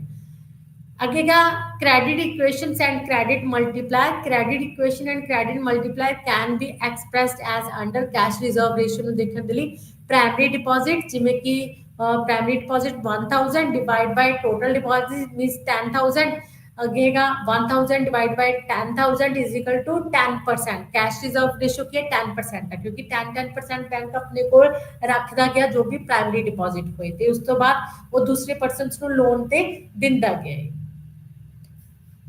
This is the credit multiplier and then next is bank deposit with the help of ਤੁਸੀਂ ਇੱਥੇ diagram ਵੀ ਦੇਖ ਸਕਦੇ ਹੋ ਜੋ bank deposit ਦਿਖਾਇਆ ਗਿਆ ਹੈ। ਇਹਦੇ ਵਿੱਚ ਕਹਿੰਦੇ ਕਿ bank deposit and deposit rounds ਦਿਖਾਏ ਗਏ ਜਿਵੇਂ ਕਿ ਫਰਸਟ ਰਾਉਂਡ ਦੇ ਵਿੱਚ ਕਿਹੜਾ ਪ੍ਰਾਇਮਰੀ ਡਿਪੋਜ਼ਿਟ ਆ 1000 ਆ, ਸੈਕੰਡ ਰਾਉਂਡ ਦੇ ਵਿੱਚ ਪ੍ਰਾਇਮਰੀ ਡਿਪੋਜ਼ਿਟ ਸੈਕੰਡ ਪਰਸਨ ਦੇ ਥਰੂ 9000 ਐਂਡ ਥਰਡ ਦੇ ਥਰੂ 810 ਐਂਡ 729 ਹੈ ਫੋਰਥ ਦੇ ਥਰੂ ਤੇ ਜਿਹੜਾ 10% ਹੈ ਉਹ ਆਪਣਾ ਬੈਂਕ ਆਪਣੇ ਕੋਲ ਰੱਖਦਾ ਗਿਆ ਤਾਂ ਟੋਟਲ ਕ੍ਰੈਡਿਟੇਸ਼ਨ ਜਿਹੜੀ ਉਹ ਬੈਂਕ ਦੇ ਥਰੂ ਏਦਾਂ ਹੁੰਦੀ ਹੈ। And the next is commercial banks ਕਹਿੰਦੇ ਜਦੋਂ ਕ੍ਰੈਡਿਟ ਕ੍ਰੀਏਸ਼ਨਸ ਬਾਈ ਮਲਟੀਪਲ ਬੈਂਕਸ ਨੇ ਕਮਰਸ਼ੀਅਲ ਬੈਂਕਸ ਦੇ ਥਰੂ ਕ੍ਰੈਡਿਟੇਸ਼ਨ ਹੈ ਜਿਵੇਂ ਕਿ 1000 ਕਹਿੰਦੇ ਪਹਿਲਾਂ ਏ ਪਰਸਨ ਦੇ ਦੁਆਰਾ ਪ੍ਰਾਇਮਰੀ ਡਿਪੋਜ਼ਿਟ ਹੋਇਆ ਤੇ ਬੀ ਪਰਸਨ ਦੇ ਦੁਆਰਾ 900 ਸੀ ਪਰਸਨ ਦੇ ਦੁਆਰਾ 810 ਐਂਡ ਡੀ ਪਰਸਨ ਦੇ ਦੁਆਰਾ 729 ਜਿਹਨ ਕਿ ਟੋਟਲ ਜਿਹੜੀ ਕ੍ਰੈਡਿਟੇਸ਼ਨ ਹੈ ਉਹ ਕਿੰਨੀ ਹੋਈ ਹੈ ਆਪਣੀ 10,000 ਹੋਈ ਹੈ ਐਂਡ ਬੈਂਕ ਡਿਪੋਜ਼ਿਟ ਕਿੰਨਾ ਹੈ 1000 ਜਿਹਦੇ ਵਿੱਚੋਂ ਕਹਿੰਦੇ ਉਹ ਕੈਸ਼ ਰਿਜ਼ਰਵ ਰੱਖ ਕੇ ਬਾਕੀ ਲੋਨ ਤੇ ਦਿੰਦੇ ਰਹੇ। ਐਂਡ ਉਸ ਤੋਂ ਬਾਅਦ ਕੀ ਆ ਮੈਨੀ ਬੈਂਕਸ ਦੇ ਥਰੂ ਜਿਹੜਾ ਹੈ ਕ੍ਰੈਡਿਟੇਸ਼ਨਸ ਬਾਈ ਦਾ ਮਲਟੀਪਲ ਬੈਂਕਿੰਗ ਸਿਸਟਮਸ ਕਹਿੰਦੇ there is not only one bank in the economy ਕਹਿੰਦੇ there are A, B, C and many other banks। First of all, a customer deposits 1000 as primary deposit in a bank A, as such balance sheet of bank A will be as following time। ਇਹਦੇ ਵਿੱਚ ਕੀ ਆ ਜਿਵੇਂ ਕਿ ਤੁਸੀਂ primary balance sheet of bank A bank B ਦੀ ਦੇਖ ਸਕਦੇ ਹੋ ਠੀਕ ਹੈ। Primary balance sheet bank A ਦੀ ਦੇਖੋਗੇ ਤੇ ਉਸ ਤੋਂ ਬਾਅਦ final balance sheet bank A ਦੀ ਦੇਖੋਗੇ ਉਸ ਤੋਂ ਬਾਅਦ primary balance sheet bank B ਦੀ ਦੇਖੋਗੇ final balance sheet bank A ਦੀ ਦੇਖੋਗੇ। ਪਹਿਲਾਂ ਸਿਰਫ ਬੈਂਕ A ਸੀਗਾ ਜਿਹੜਾ A ਪਰਸਨ ਪ੍ਰਾਇਮਰੀ ਡਿਪੋਜ਼ਿਟ ਕਰਵਾਉਂਦਾ ਸੀਗਾ ਤੇ B ਪਰਸਨ ਨੂੰ ਲੋਨ ਮਿਲਦਾ ਸੀ ਤਾਂ B ਪਰਸਨ ਦੇ ਕੋਲ ਜਿਹੜਾ ਕੈਸ਼ ਚੈੱਕ ਦੇ ਵਿੱਚ ਜਾਂਦਾ ਸੀਗਾ ਠੀਕ ਹੈ ਤਾਂ ਉਹ ਉਹੀ ਸੇਮ ਬੈਂਕ ਦੇ ਕੋਲ ਡਿਪੋਜ਼ਿਟ ਹੁੰਦਾ ਸੀ ਤਾਂ ਉਹੀ ਸੇਮ ਬੈਂਕ ਦੇ ਥਰੂ ਕ੍ਰੈਡਿਟੇਸ਼ਨ ਹੁੰਦੀ ਸੀ ਤੇ ਪ੍ਰਾਇਮਰੀ ਡਿਪੋਜ਼ਿਟ ਉਹੀ ਬੈਂਕ ਦੇ ਵਿੱਚ ਜਾਂਦਾ ਸੀ।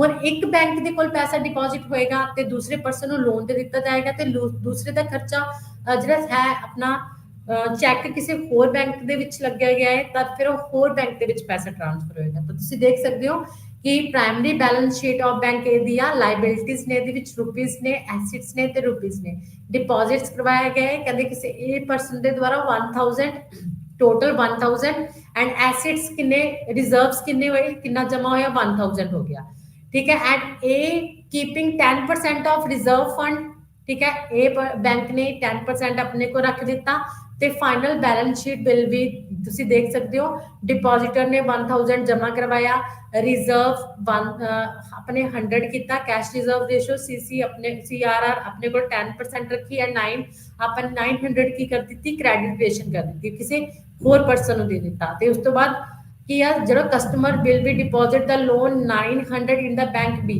ਤਾਂ ਜਿਹੜਾ ਪਰਸਨ ਬੀ ਸੀ ਜਿਹਨੇ ਲੋਨ ਲਿੱਤਾ ਉਹਨੇ ਇਹ ਲੋਨ ਡਿਪੋਜ਼ਿਟ ਕਿੱਥੇ ਕੀਤਾ ਬੈਂਕ ਬੀ ਦੇ ਵਿੱਚ ਕੀਤਾ ਤਾਂ ਬੈਂਕ ਬੀ ਦੇ ਕੀ ਹੋਏਗਾ ਇਹ ਪ੍ਰਾਇਮਰੀ ਡਿਪੋਜ਼ਿਟ ਹੋਏਗਾ ਤਾਂ ਬੈਂਕ ਬੀ ਦੇ ਵਿੱਚ ਕੀ ਆ ਉਹਨੇ ਪ੍ਰਾਇਮਰੀ ਡਿਪੋਜ਼ਿਟ ਕਿੰਨਾ ਹੈ 900 ਤੇ ਰਿਜ਼ਰਵ 900 ਤੇ ਉਹਨੇ ਫਿਰ ਕੀ ਕੀਤਾ ਕ੍ਰੈਡਿਟੇਸ਼ਨ ਦੇ ਲਈ ਬੈਂਕ ਬੀ ਨੇ ਡਿਪੋਜ਼ਿਟ 900 ਕੈਸ਼ ਰਿਜ਼ਰਵ ਰੇਸ਼ੋ ਵਿੱਚ 10% ਰੱਖੀ 90 ਰੁਪੀਸ ਐਂਡ ਫਿਰ ਇਹ 10 ਫਿਰ ਕੀਆ ਕਿਸੇ ਹੋਰ ਸੀ ਪਰਸਨ ਨੂੰ ਦੇ ਦਿੱਤੇ ਜਿਹਨੂੰ ਪੈਸਾ ਚਾਹੀਦਾ ਸੀ ਤੇ ਸੀ ਪਰਸਨ ਦਾ ਜਿਹੜਾ ਬੈਂਕ ਅਕਾਊਂਟ ਸੀ ਉਹ ਕਿਸੇ ਹੋਰ बैंक ਦੇ ਵਿੱਚ ਸੀਗਾ ਠੀਕ ਹੈ ਤਾਂ ਉਹਨਾਂ ਨੇ ਲੋਨ ਕੀਆ ਕਿਸੇ ਸੀ ਬੈਂਕ ਵਿੱਚ ਜਮਾ ਕਰਵਾਇਆ ਤਾਂ ਸੀ ਬੈਂਕ ਦਾ ਇਹ ਕੀ ਪ੍ਰਾਇਮਰੀ ਜਿਹੜਾ ਡਿਪੋਜ਼ਿਟ ਹੈ ਪ੍ਰਾਇਮਰੀ ਬੈਲੈਂਸ ਸ਼ੀਟ ਹੈ ਤਾਂ ਪ੍ਰਾਇਮਰੀ ਡਿਪੋਜ਼ਿਟ ਸੀ ਬੈਂਕ ਨੇ ਕੀਤਾ 810 ਤੇ ਉਸ ਤੋਂ ਬਾਅਦ ਟੋਟਲ 810 ਸੀ ਬੈਂਕ ਨੇ ਕਿਸੇ ਡੀ ਪਰਸਨਸ ਨੂੰ ਲੋਨ ਦਿੱਤਾ ਠੀਕ ਹੈ 10% ਰੱਖ ਕੇ ਤੇ ਉਹ ਬੈਂਕ ਦਾ ਕੀ ਹੋਏਗਾ ਪ੍ਰਾਇਮਰੀ ਡਿਪੋਜ਼ਿਟ ਹੋਏਗਾ ਇਸ ਤਰ੍ਹਾਂ ਡਿਫਰੈਂਟ ਬੈਂਕਸ ਦੇ ਥਰੂ ਜਿਹੜਾ ਆਪਣਾ ਡਿਪੋਜ਼ਿਟ ਹੈ ਉਹ ਹੁੰਦਾ ਰਹੇਗਾ फाइनल्स बैलेंस शीट की आ जाएगी bank A B C 3 banks ने जिन्होंने थ्रू न्यू डिपॉजिट कितने कितने गए ने 1000 900 810 729 रिक्वायर्ड रिजर्व्स जे 10% रखे 100 90 81 एंड न्यू लोन्स जो पर्सनस नु न्यू नु दिते न्यू बैंक्स ਦੇ ਵਿੱਚ ਗਏ 900 810 9 729 ਦੈਨ ਕਹਿੰਦੇ ਕੀਆ 1000 ਦੇ ਥਰੂ ਜਿਹੜੇ ਕ੍ਰੈਡਿਟੇਸ਼ਨ ਹੈ ਉਹ 10000 ਹੋਈ ਹੈ ਤੇ ਜਿਹਦੇ ਵਿੱਚੋਂ reserves 1000 and new loans 9000 this is the credit creations by many banks and the next is limitations of credit creations ki credit creation ਦੇ limitations ਕੀ ਨੇ ਕਿ ਕਹਿੰਦੇ banks cannot create unlimited amount of credit ਕਹਿੰਦੇ ਇਹ ਨਹੀਂਗਾ ਕਿ ਜਿਹੜੇ banks ਨੇ ਉਹ ਬਹੁਤ ਸਾਰਾ ਕ੍ਰੈਡਿਟ ਕ੍ਰੀਏਸ਼ਨ ਕਰ ਦਿੰਦੇ ਨੇ there are many limitations the first is the cash reserve ratio ਕਹਿੰਦੇ capacity to credit creations largely on cash reserve ratio ਕਹਿੰਦੇ ਮੋਸਟਲੀ ਜਿਹੜੀ ਆਪਣੀ ਕਪੈਸਿਟੀ ਆ ਬੈਂਕਸ ਦੀ ਕ੍ਰੈਡਿਟ ਕ੍ਰੀਏਸ਼ਨ ਦੀ ਉਹ ਸੀਆਰਆਰ ਤੇ ਡਿਪੈਂਡ ਕਰਦੀ ਆ ਅਗਰ ਤਾਂ ਸੀਆਰਆਰ ਆਪਣੇ ਜ਼ਿਆਦਾ ਨੇ ਤਾਂ ਕ੍ਰੈਡਿਟ ਕ੍ਰੀਏਸ਼ਨ ਕੀ ਹੋਏਗੀ ਆਪਣੀ ਘੱਟ ਹੋਏਗੀ ਕਿਉਂਕਿ ਬੈਂਕਸ ਕਾਫੀ ਪੈਸਾ ਆਪਣੇ ਕੋਲ ਰੱਖਣਗੇ ਅਗਰ 10 ਤੋਂ 20% ਨੇ ਤਾਂ ਬੈਂਕ 20% ਆਪਣੇ ਕੋਲ ਰੱਖਣਗੇ ਜਿਵੇਂ ਕਿ 1000 ਦੇ ਵਿੱਚੋਂ 200 ਆਪਣੇ ਕੋਲ ਰੱਖਣਗੇ ਬਾਕੀ 800 ਲੋਨ ਤੇ ਦੇਣਗੇ ਤਾਂ ਕਹਿੰਦੇ ਕ੍ਰੈਡਿਟ ਕ੍ਰੀਏਸ਼ਨ ਘੱਟ ਹੋਏਗੀ ਅਗਰ ਕਹਿੰਦੇ ਸੀਆਰਆਰ ਘੱਟ ਹੈ ਤਾਂ ਕ੍ਰੈਡਿਟ ਕ੍ਰੀਏਸ਼ਨ ਕੀ ਹੈ ਜ਼ਿਆਦਾ ਹੋਏਗੀ and the next is amount of primary deposit ਕਹਿੰਦੇ ਜਿਹੜੀ ਕ੍ਰੈਡਿਟ ਕ੍ਰੀਏਸ਼ਨ ਹੈ ਡਿਪੈਂਡ ਕਰਦੀ ਹੈ ਪ੍ਰਾਇਮਰੀ ਡਿਪੋਜ਼ਿਟ ਕਿੰਨਾ ਹੈ ਅਗਰ ਤਾਂ ਪ੍ਰਾਇਮਰੀ ਡਿਪੋਜ਼ਿਟਸ ਜ਼ਿਆਦਾ ਹੈ ਮੀਨਸ 20000 30000 ਤਾਂ ਫਿਰ ਕ੍ਰੈਡਿਟ ਕ੍ਰੀਏਸ਼ਨ ਜ਼ਿਆਦਾ ਹੋਏਗੀ ਅਗਰ ਕਹਿੰਦੇ ਪ੍ਰਾਇਮਰੀ ਡਿਪੋਜ਼ਿਟ ਘੱਟ ਹੈ ਤਾਂ ਕ੍ਰੈਡਿਟ ਕ੍ਰੀਏਸ਼ਨ ਕੀ ਹੋਏਗੀ ਘੱਟ ਹੋਏਗੀ ਪ੍ਰਾਇਮਰੀ ਡਿਪੋਜ਼ਿਟ ਤੇ ਵੀ ਡਿਪੈਂਡ ਕਰਦੀ ਹੈ and the next banking habits of the peoples ਕਹਿੰਦੇ ਜਿਹੜੇ ਪੀਪਲਸ ਨੇ ਇਹ ਪ੍ਰਾਇਮਰੀ ਡਿਪੋਜ਼ਿਟ ਕਰਵਾਉਣ ਆਉਂਦੇ ਨੇ ਪੈਸਾ ਜਮ੍ਹਾਂ ਕਰਵਾਉਂਦੇ ਨੇ ਕਹਿੰਦੇ ਉਹਨਾਂ ਦੀ ਹੈਬਿਟ ਤੇ ਵੀ ਡਿਪੈਂਡ ਕਰਦਾ ਹੈ ਅਗਰ ਕਹਿੰਦੇ ਕਿਸੇ ਪਰਸਨ ਦੀ ਇਨਕਮ ਜ਼ਿਆਦਾ ਹੈ ਤੇ ਉਹਦੀ ਕੰਜ਼ੰਪਸ਼ਨ ਘੱਟ ਹੈ ਤਾਂ ਸੇਵਿੰਗ ਜ਼ਿਆਦਾ ਹੋਏਗੀ ਬੈਂਕਿੰਗ ਹੈਬਿਟਸ ਜ਼ਿਆਦਾ ਹੋਣਗੀਆਂ ਪੈਸਾ ਜ਼ਿਆਦਾ ਜਮ੍ਹਾਂ ਹੋਏਗਾ ਕ੍ਰੈਡਿਟੇਸ਼ਨ ਜ਼ਿਆਦਾ ਹੋਏਗੀ ਲੇਕਿਨ ਅਗਰ ਕਹਿੰਦੇ ਕੰਜ਼ੰਪਸ਼ਨ ਜ਼ਿਆਦਾ ਤੇ ਸੇਵਿੰਗ ਘੱਟ ਹੋਏਗੀ ਤਾਂ ਕਹਿੰਦੇ ਕ੍ਰੈਡਿਟੇਸ਼ਨ ਘੱਟ ਹੋਏਗੀ ਤੇ ਕਈ ਪਰਸਨਸ ਕੀ ਨੇ ਜਿਹੜੇ ਬੈਂਕ ਦੇ ਵਿੱਚ ਕਹਿੰਦੇ ਪੈਸਾ ਸੇਵ ਕਰਾਉਣਾ ਜ਼ਰੂਰੀ ਨਹੀਂ ਸਮਝਦੇ ਉਹ ਹੋਰ ਚੀਜ਼ਾਂ ਤੇ ਕੀ ਕਰਦੇ ਨੇ ਪੈਸਾ ਇਨਵੈਸਟ ਕਰਦੇ ਨੇ ਜਿਵੇਂ ਕਿ ਗੋਲਡ ਹੋ ਗਿਆ ਡਾਇਮੰਡਸ ਹੋ ਗਏ ਠੀਕ ਹੈ ਇਹਨਾਂ ਤੇ ਤਾਂ ਕਹਿੰਦੇ ਬੈਂਕਿੰਗ ਹੈਬਿਟਸ ਘੱਟ ਹੋਣ ਕਰਕੇ ਜਿਹੜੇ ਡਿਪੋਜ਼ਿਟਸ ਨੇ ਬੈਂਕਸ ਦੇ ਵਿੱਚ ਘੱਟ ਹੋਣਗੇ ਜਿਨ੍ਹਾਂ ਦੇ ਕਰਕੇ ਕ੍ਰੈਡਿਟੇਸ਼ਨ ਕੀ ਹੋਏਗੀ ਘੱਟ ਹੋਏਗੀ and next is the credit policy of the central bank ਕਹਿੰਦੇ ਜਿਹੜੀ ਸੈਂਟਰਲ ਬੈਂਕਸ ਦੀ ਕ੍ਰੈਡਿਟ ਪਾਲਿਸੀ ਆ ਉਸ ਚੀਜ਼ ਤੇ ਵੀ ਜਿਹੜੀ ਹੈ ਆਪਣੀ ਕ੍ਰੈਡਿਟੇਸ਼ਨ ਡਿਪੈਂਡ ਕਰਦੀ ਆ ਕਹਿੰਦੇ ਸਟੈਟੂਟਰੀ ਲਿਕੁਇਡਿਟੀ ਰੇਸ਼ੋ ਕੁਝ ਕਹਿੰਦੇ ਪਾਰਟ ਜਿਹੜਾ ਕਮਰਸ਼ੀਅਲ ਬੈਂਕਸ ਨੂੰ ਆਪਣੇ ਰਿਜ਼ਰਵਸ ਦਾ ਸੈਂਟਰਲ ਬੈਂਕ ਦੇ ਅੰਡਰ ਵੀ ਰੱਖਣਾ ਪੈਂਦਾ ਹੈ ਜਿਹਨੂੰ ਐਸਐਲਆਰ ਕਹਿੰਦੇ ਨੇ ਠੀਕ ਹੈ ਤਾਂ ਕਹਿੰਦੇ ਅਗਰ ਐਸਐਲਆਰ ਜ਼ਿਆਦਾ ਹੈ ਤਾਂ ਕ੍ਰੈਡਿਟੇਸ਼ਨ ਘੱਟ ਹੋਏਗੀ ਅਗਰ ਐਸਐਲਆਰ ਘੱਟ ਹੈ ਤਾਂ ਕ੍ਰੈਡਿਟੇਸ਼ਨ ਜ਼ਿਆਦਾ ਹੋਏਗੀ ਉਸ ਤੋਂ ਬਾਅਦ ਕਹਿੰਦੇ ਬੈਂਕ ਰੇਟ ਤੇ ਰੈਪੋ ਰੇਟ ਜੋ ਹੈ ਉਸ ਤੇ ਵੀ ਜਿਹੜੀ ਕ੍ਰੈਡਿਟੇਸ਼ਨ ਹੈ ਡਿਪੈਂਡ ਕਰਦੀ ਆ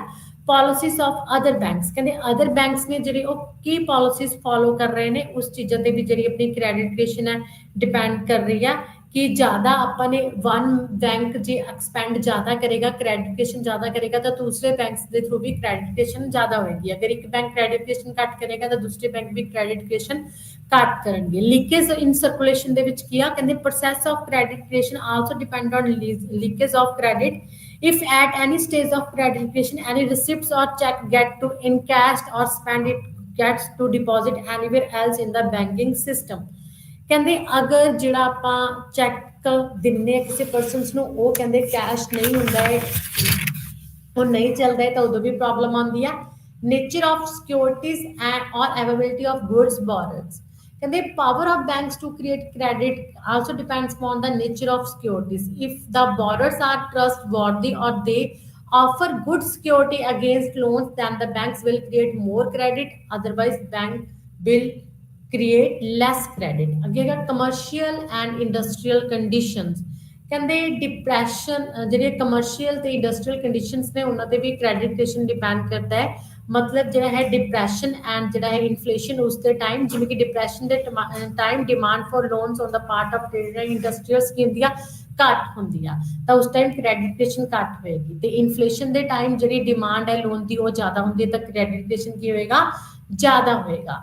ਤਾਂ ਕਹਿੰਦੇ ਕੀ ਆ ਕਿ do banks really create credit, ਤਾਂ ਆਪਾਂ ਕਹਿ ਸਕਦੇ ਕਿ yes bank really create credit, ਕਿ ਬੈਂਕਸ ਦੇ ਥਰੂ ਹੀ ਕ੍ਰੈਡਿਟ ਕ੍ਰੀਏਸ਼ਨ ਹੁੰਦਾ ਹੈ। ਲੇਕਿਨ ਮੋਸਟਲੀ ਜਿਹੜਾ ਇਹ ਡਿਪੈਂਡ ਕਰਦਾ CRR SLR ਤੇ ਆਪਣਾ ਰਿਜ਼ਰਵ ਬੈਂਕ ਤੇ, ਕਿ ਜਿਹੜਾ ਹੈ ਆਪਣਾ ਮੋਨਿਟਰੀ ਸਿਸਟਮ ਤੇ, ਕਿ ਮੋਨਿਟਰੀ ਸਿਸਟਮ ਦੇ ਅੰਦਰ ਜਿਹੜੀ ਬੈਂਕਸ ਦੇ ਥਰੂ ਮਨੀ ਦੀ ਸਪਲਾਈ ਹੈ ਉਹ ਜ਼ਿਆਦਾ ਕਰਨੀ ਹੈ ਜਾਂ ਘੱਟ ਕਰਨੀ ਹੈ, ਉਸ ਦੇ ਅੰਡਰ ਦੇਖਦੇ ਹੋਏ ਹੀ ਬੈਂਕ ਰੇਟ ਤੇ ਰੈਪੋ ਰੇਟ ਨੂੰ ਦੇਖਦੇ ਹੋਏ ਜਿਹੜੀ ਕ੍ਰੈਡਿਟ ਕ੍ਰੀਏਸ਼ਨ ਹੈ ਉਹ ਡਿਫਰੈਂਸ ਬੈਂਕਸ ਦੇ ਥਰੂ ਹੋਏਗੀ। ਤੇ ਪ੍ਰਾਇਮਰੀ ਡਿਪੋਜ਼ਿਟਸ ਤੇ ਵੀ ਇਹ ਡਿਪੈਂਡ ਕਰਦੀ ਹੈ ਕਿ ਪ੍ਰਾਇਮਰੀ ਡਿਪੋਜ਼ਿਟਸ ਬੈਂਕਸ ਦੇ ਥਰੂ ਕਿੰਨੇ ਨੇ, ਬੈਂਕਿੰਗ ਹੈਬਿਟਸ ਪੀਪਲਸ ਦੀਆਂ ਕਿੰਨੀਆਂ ਨੇ। ਐਂਡ ਲੀਕੇਜ ਆਫ ਇਨ ਸਰਕੂਲੇਸ਼ਨਸ, ਕਿ ਮਨੀ ਸਰਕੂਲੇਸ਼ਨਸ ਦੇ ਵਿੱਚ ਕਿੰਨੀ ਹੈ, ਕਿੰਨੀ ਪਰਸਨਸ ਦੇ ਹੈਂਡਸ ਦੇ ਵਿੱਚ ਜਿਹੜੀ ਮੂਵੀ ਆ ਮਨੀ ਉਹ 1 by 1 ਮੂਵ ਹੋ ਰਹੀ ਆ। ਤੇ ਇਹ ਸੀ ਆਪਣਾ ਅੱਜ ਦਾ ਟੌਪਿਕ, ਜਿਹਦੇ ਵਿੱਚ ਆਪਾਂ ਨੇ ਮਨੀ ਦੀ ਗੱਲ ਕੀਤੀ ਹੈ ਕਿ ਵਾਟ ਇਜ਼ ਮਨੀ, ਤੇ ਮਨੀ ਦੇ ਫੀਚਰਸ ਦੀ ਗੱਲ ਕੀਤੀ ਆ, ਤੇ ਆਪਣੀ ਮਨੀ ਦੀ ਸਪਲਾਈ ਜਿਹੜੀ M1 M2 M3 and M4 ਤੇ ਡਿਪੈਂਡ ਕਰਦੀ ਆ, ਤੇ ਕ੍ਰੈਡਿਟ ਕ੍ਰੀਏਸ਼ਨਸ ਤੇ ਰਿਜ਼ਰਵ ਜਿਹੜੀ ਹੈ ਆਪਣੀ ਮਨੀ ਉਹਦੀ ਗੱਲ ਕੀਤੀ ਆਪਾਂ ਨੇ। ਤੇ ਉਸ ਤੋਂ ਬਾਅਦ ਹੌਟ ਮਨੀ ਦੀ ਗੱਲ ਕੀਤੀ ਹੈ, ਜਿਹਦੇ ਥਰੂ ਕਹਿੰਦੇ ਡਿਫਰੈਂਟ ਕੰਟਰੀਜ਼ ਨੇ ਆਪਣੀਆਂ ਜਿਹੜੀਆਂ ਇੱਕ ਦੂਸਰੇ ਦੇ ਨਾਲ ਮਨੀ ਨੂੰ ਐਕਸਚੇਂਜ ਕਰਦੀਆਂ ਨੇ, ਮਨੀ ਟ੍ਰਾਂਸਫਰ ਕੀਤੀ ਜਾਂਦੀ ਹੈ from one country to other country. And credit creation ਦੇ ਵਿੱਚ credit creation via one bank and credit creation via many banks ਦੇ ਥਰੂ ਕ੍ਰੈਡਿਟੇਸ਼ਨ ਆਪਾਂ ਨੇ ਦੇਖਿਆ, ਜਿਹਦੇ ਵਿੱਚ ਕਹਿੰਦੇ ਆਪਣੇ ਪ੍ਰਾਇਮਰੀ ਤੇ ਸੈਕੰਡਰੀ ਡਿਪੋਜ਼ਿਟ ਦੇ ਦੁਆਰਾ ਕਿੱਦਾਂ ਕ੍ਰੈਡਿਟੇਸ਼ਨ ਹੁੰਦੀ ਹੈ, ਤੇ ਕ੍ਰੈਡਿਟੇਸ਼ਨ ਦੇ ਲਿਮਿਟੇਸ਼ਨਸ ਦੇ ਬਾਰੇ ਦੇਖਿਆ ਕਿ ਕਦੋਂ ਕ੍ਰੈਡਿਟੇਸ਼ਨਸ ਕਹਿੰਦੇ ਬੈਂਕ ਦੇ ਥਰੂ ਘੱਟ ਜਾਂਦੀ ਆ। ਇਹ ਸੀ ਆਪਣਾ ਅੱਜ ਦਾ ਟੌਪਿਕ ਜੋ ਇੱਥੇ ਹੀ ਖਤਮ ਹੁੰਦਾ ਹੈ। ਧੰਨਵਾਦ।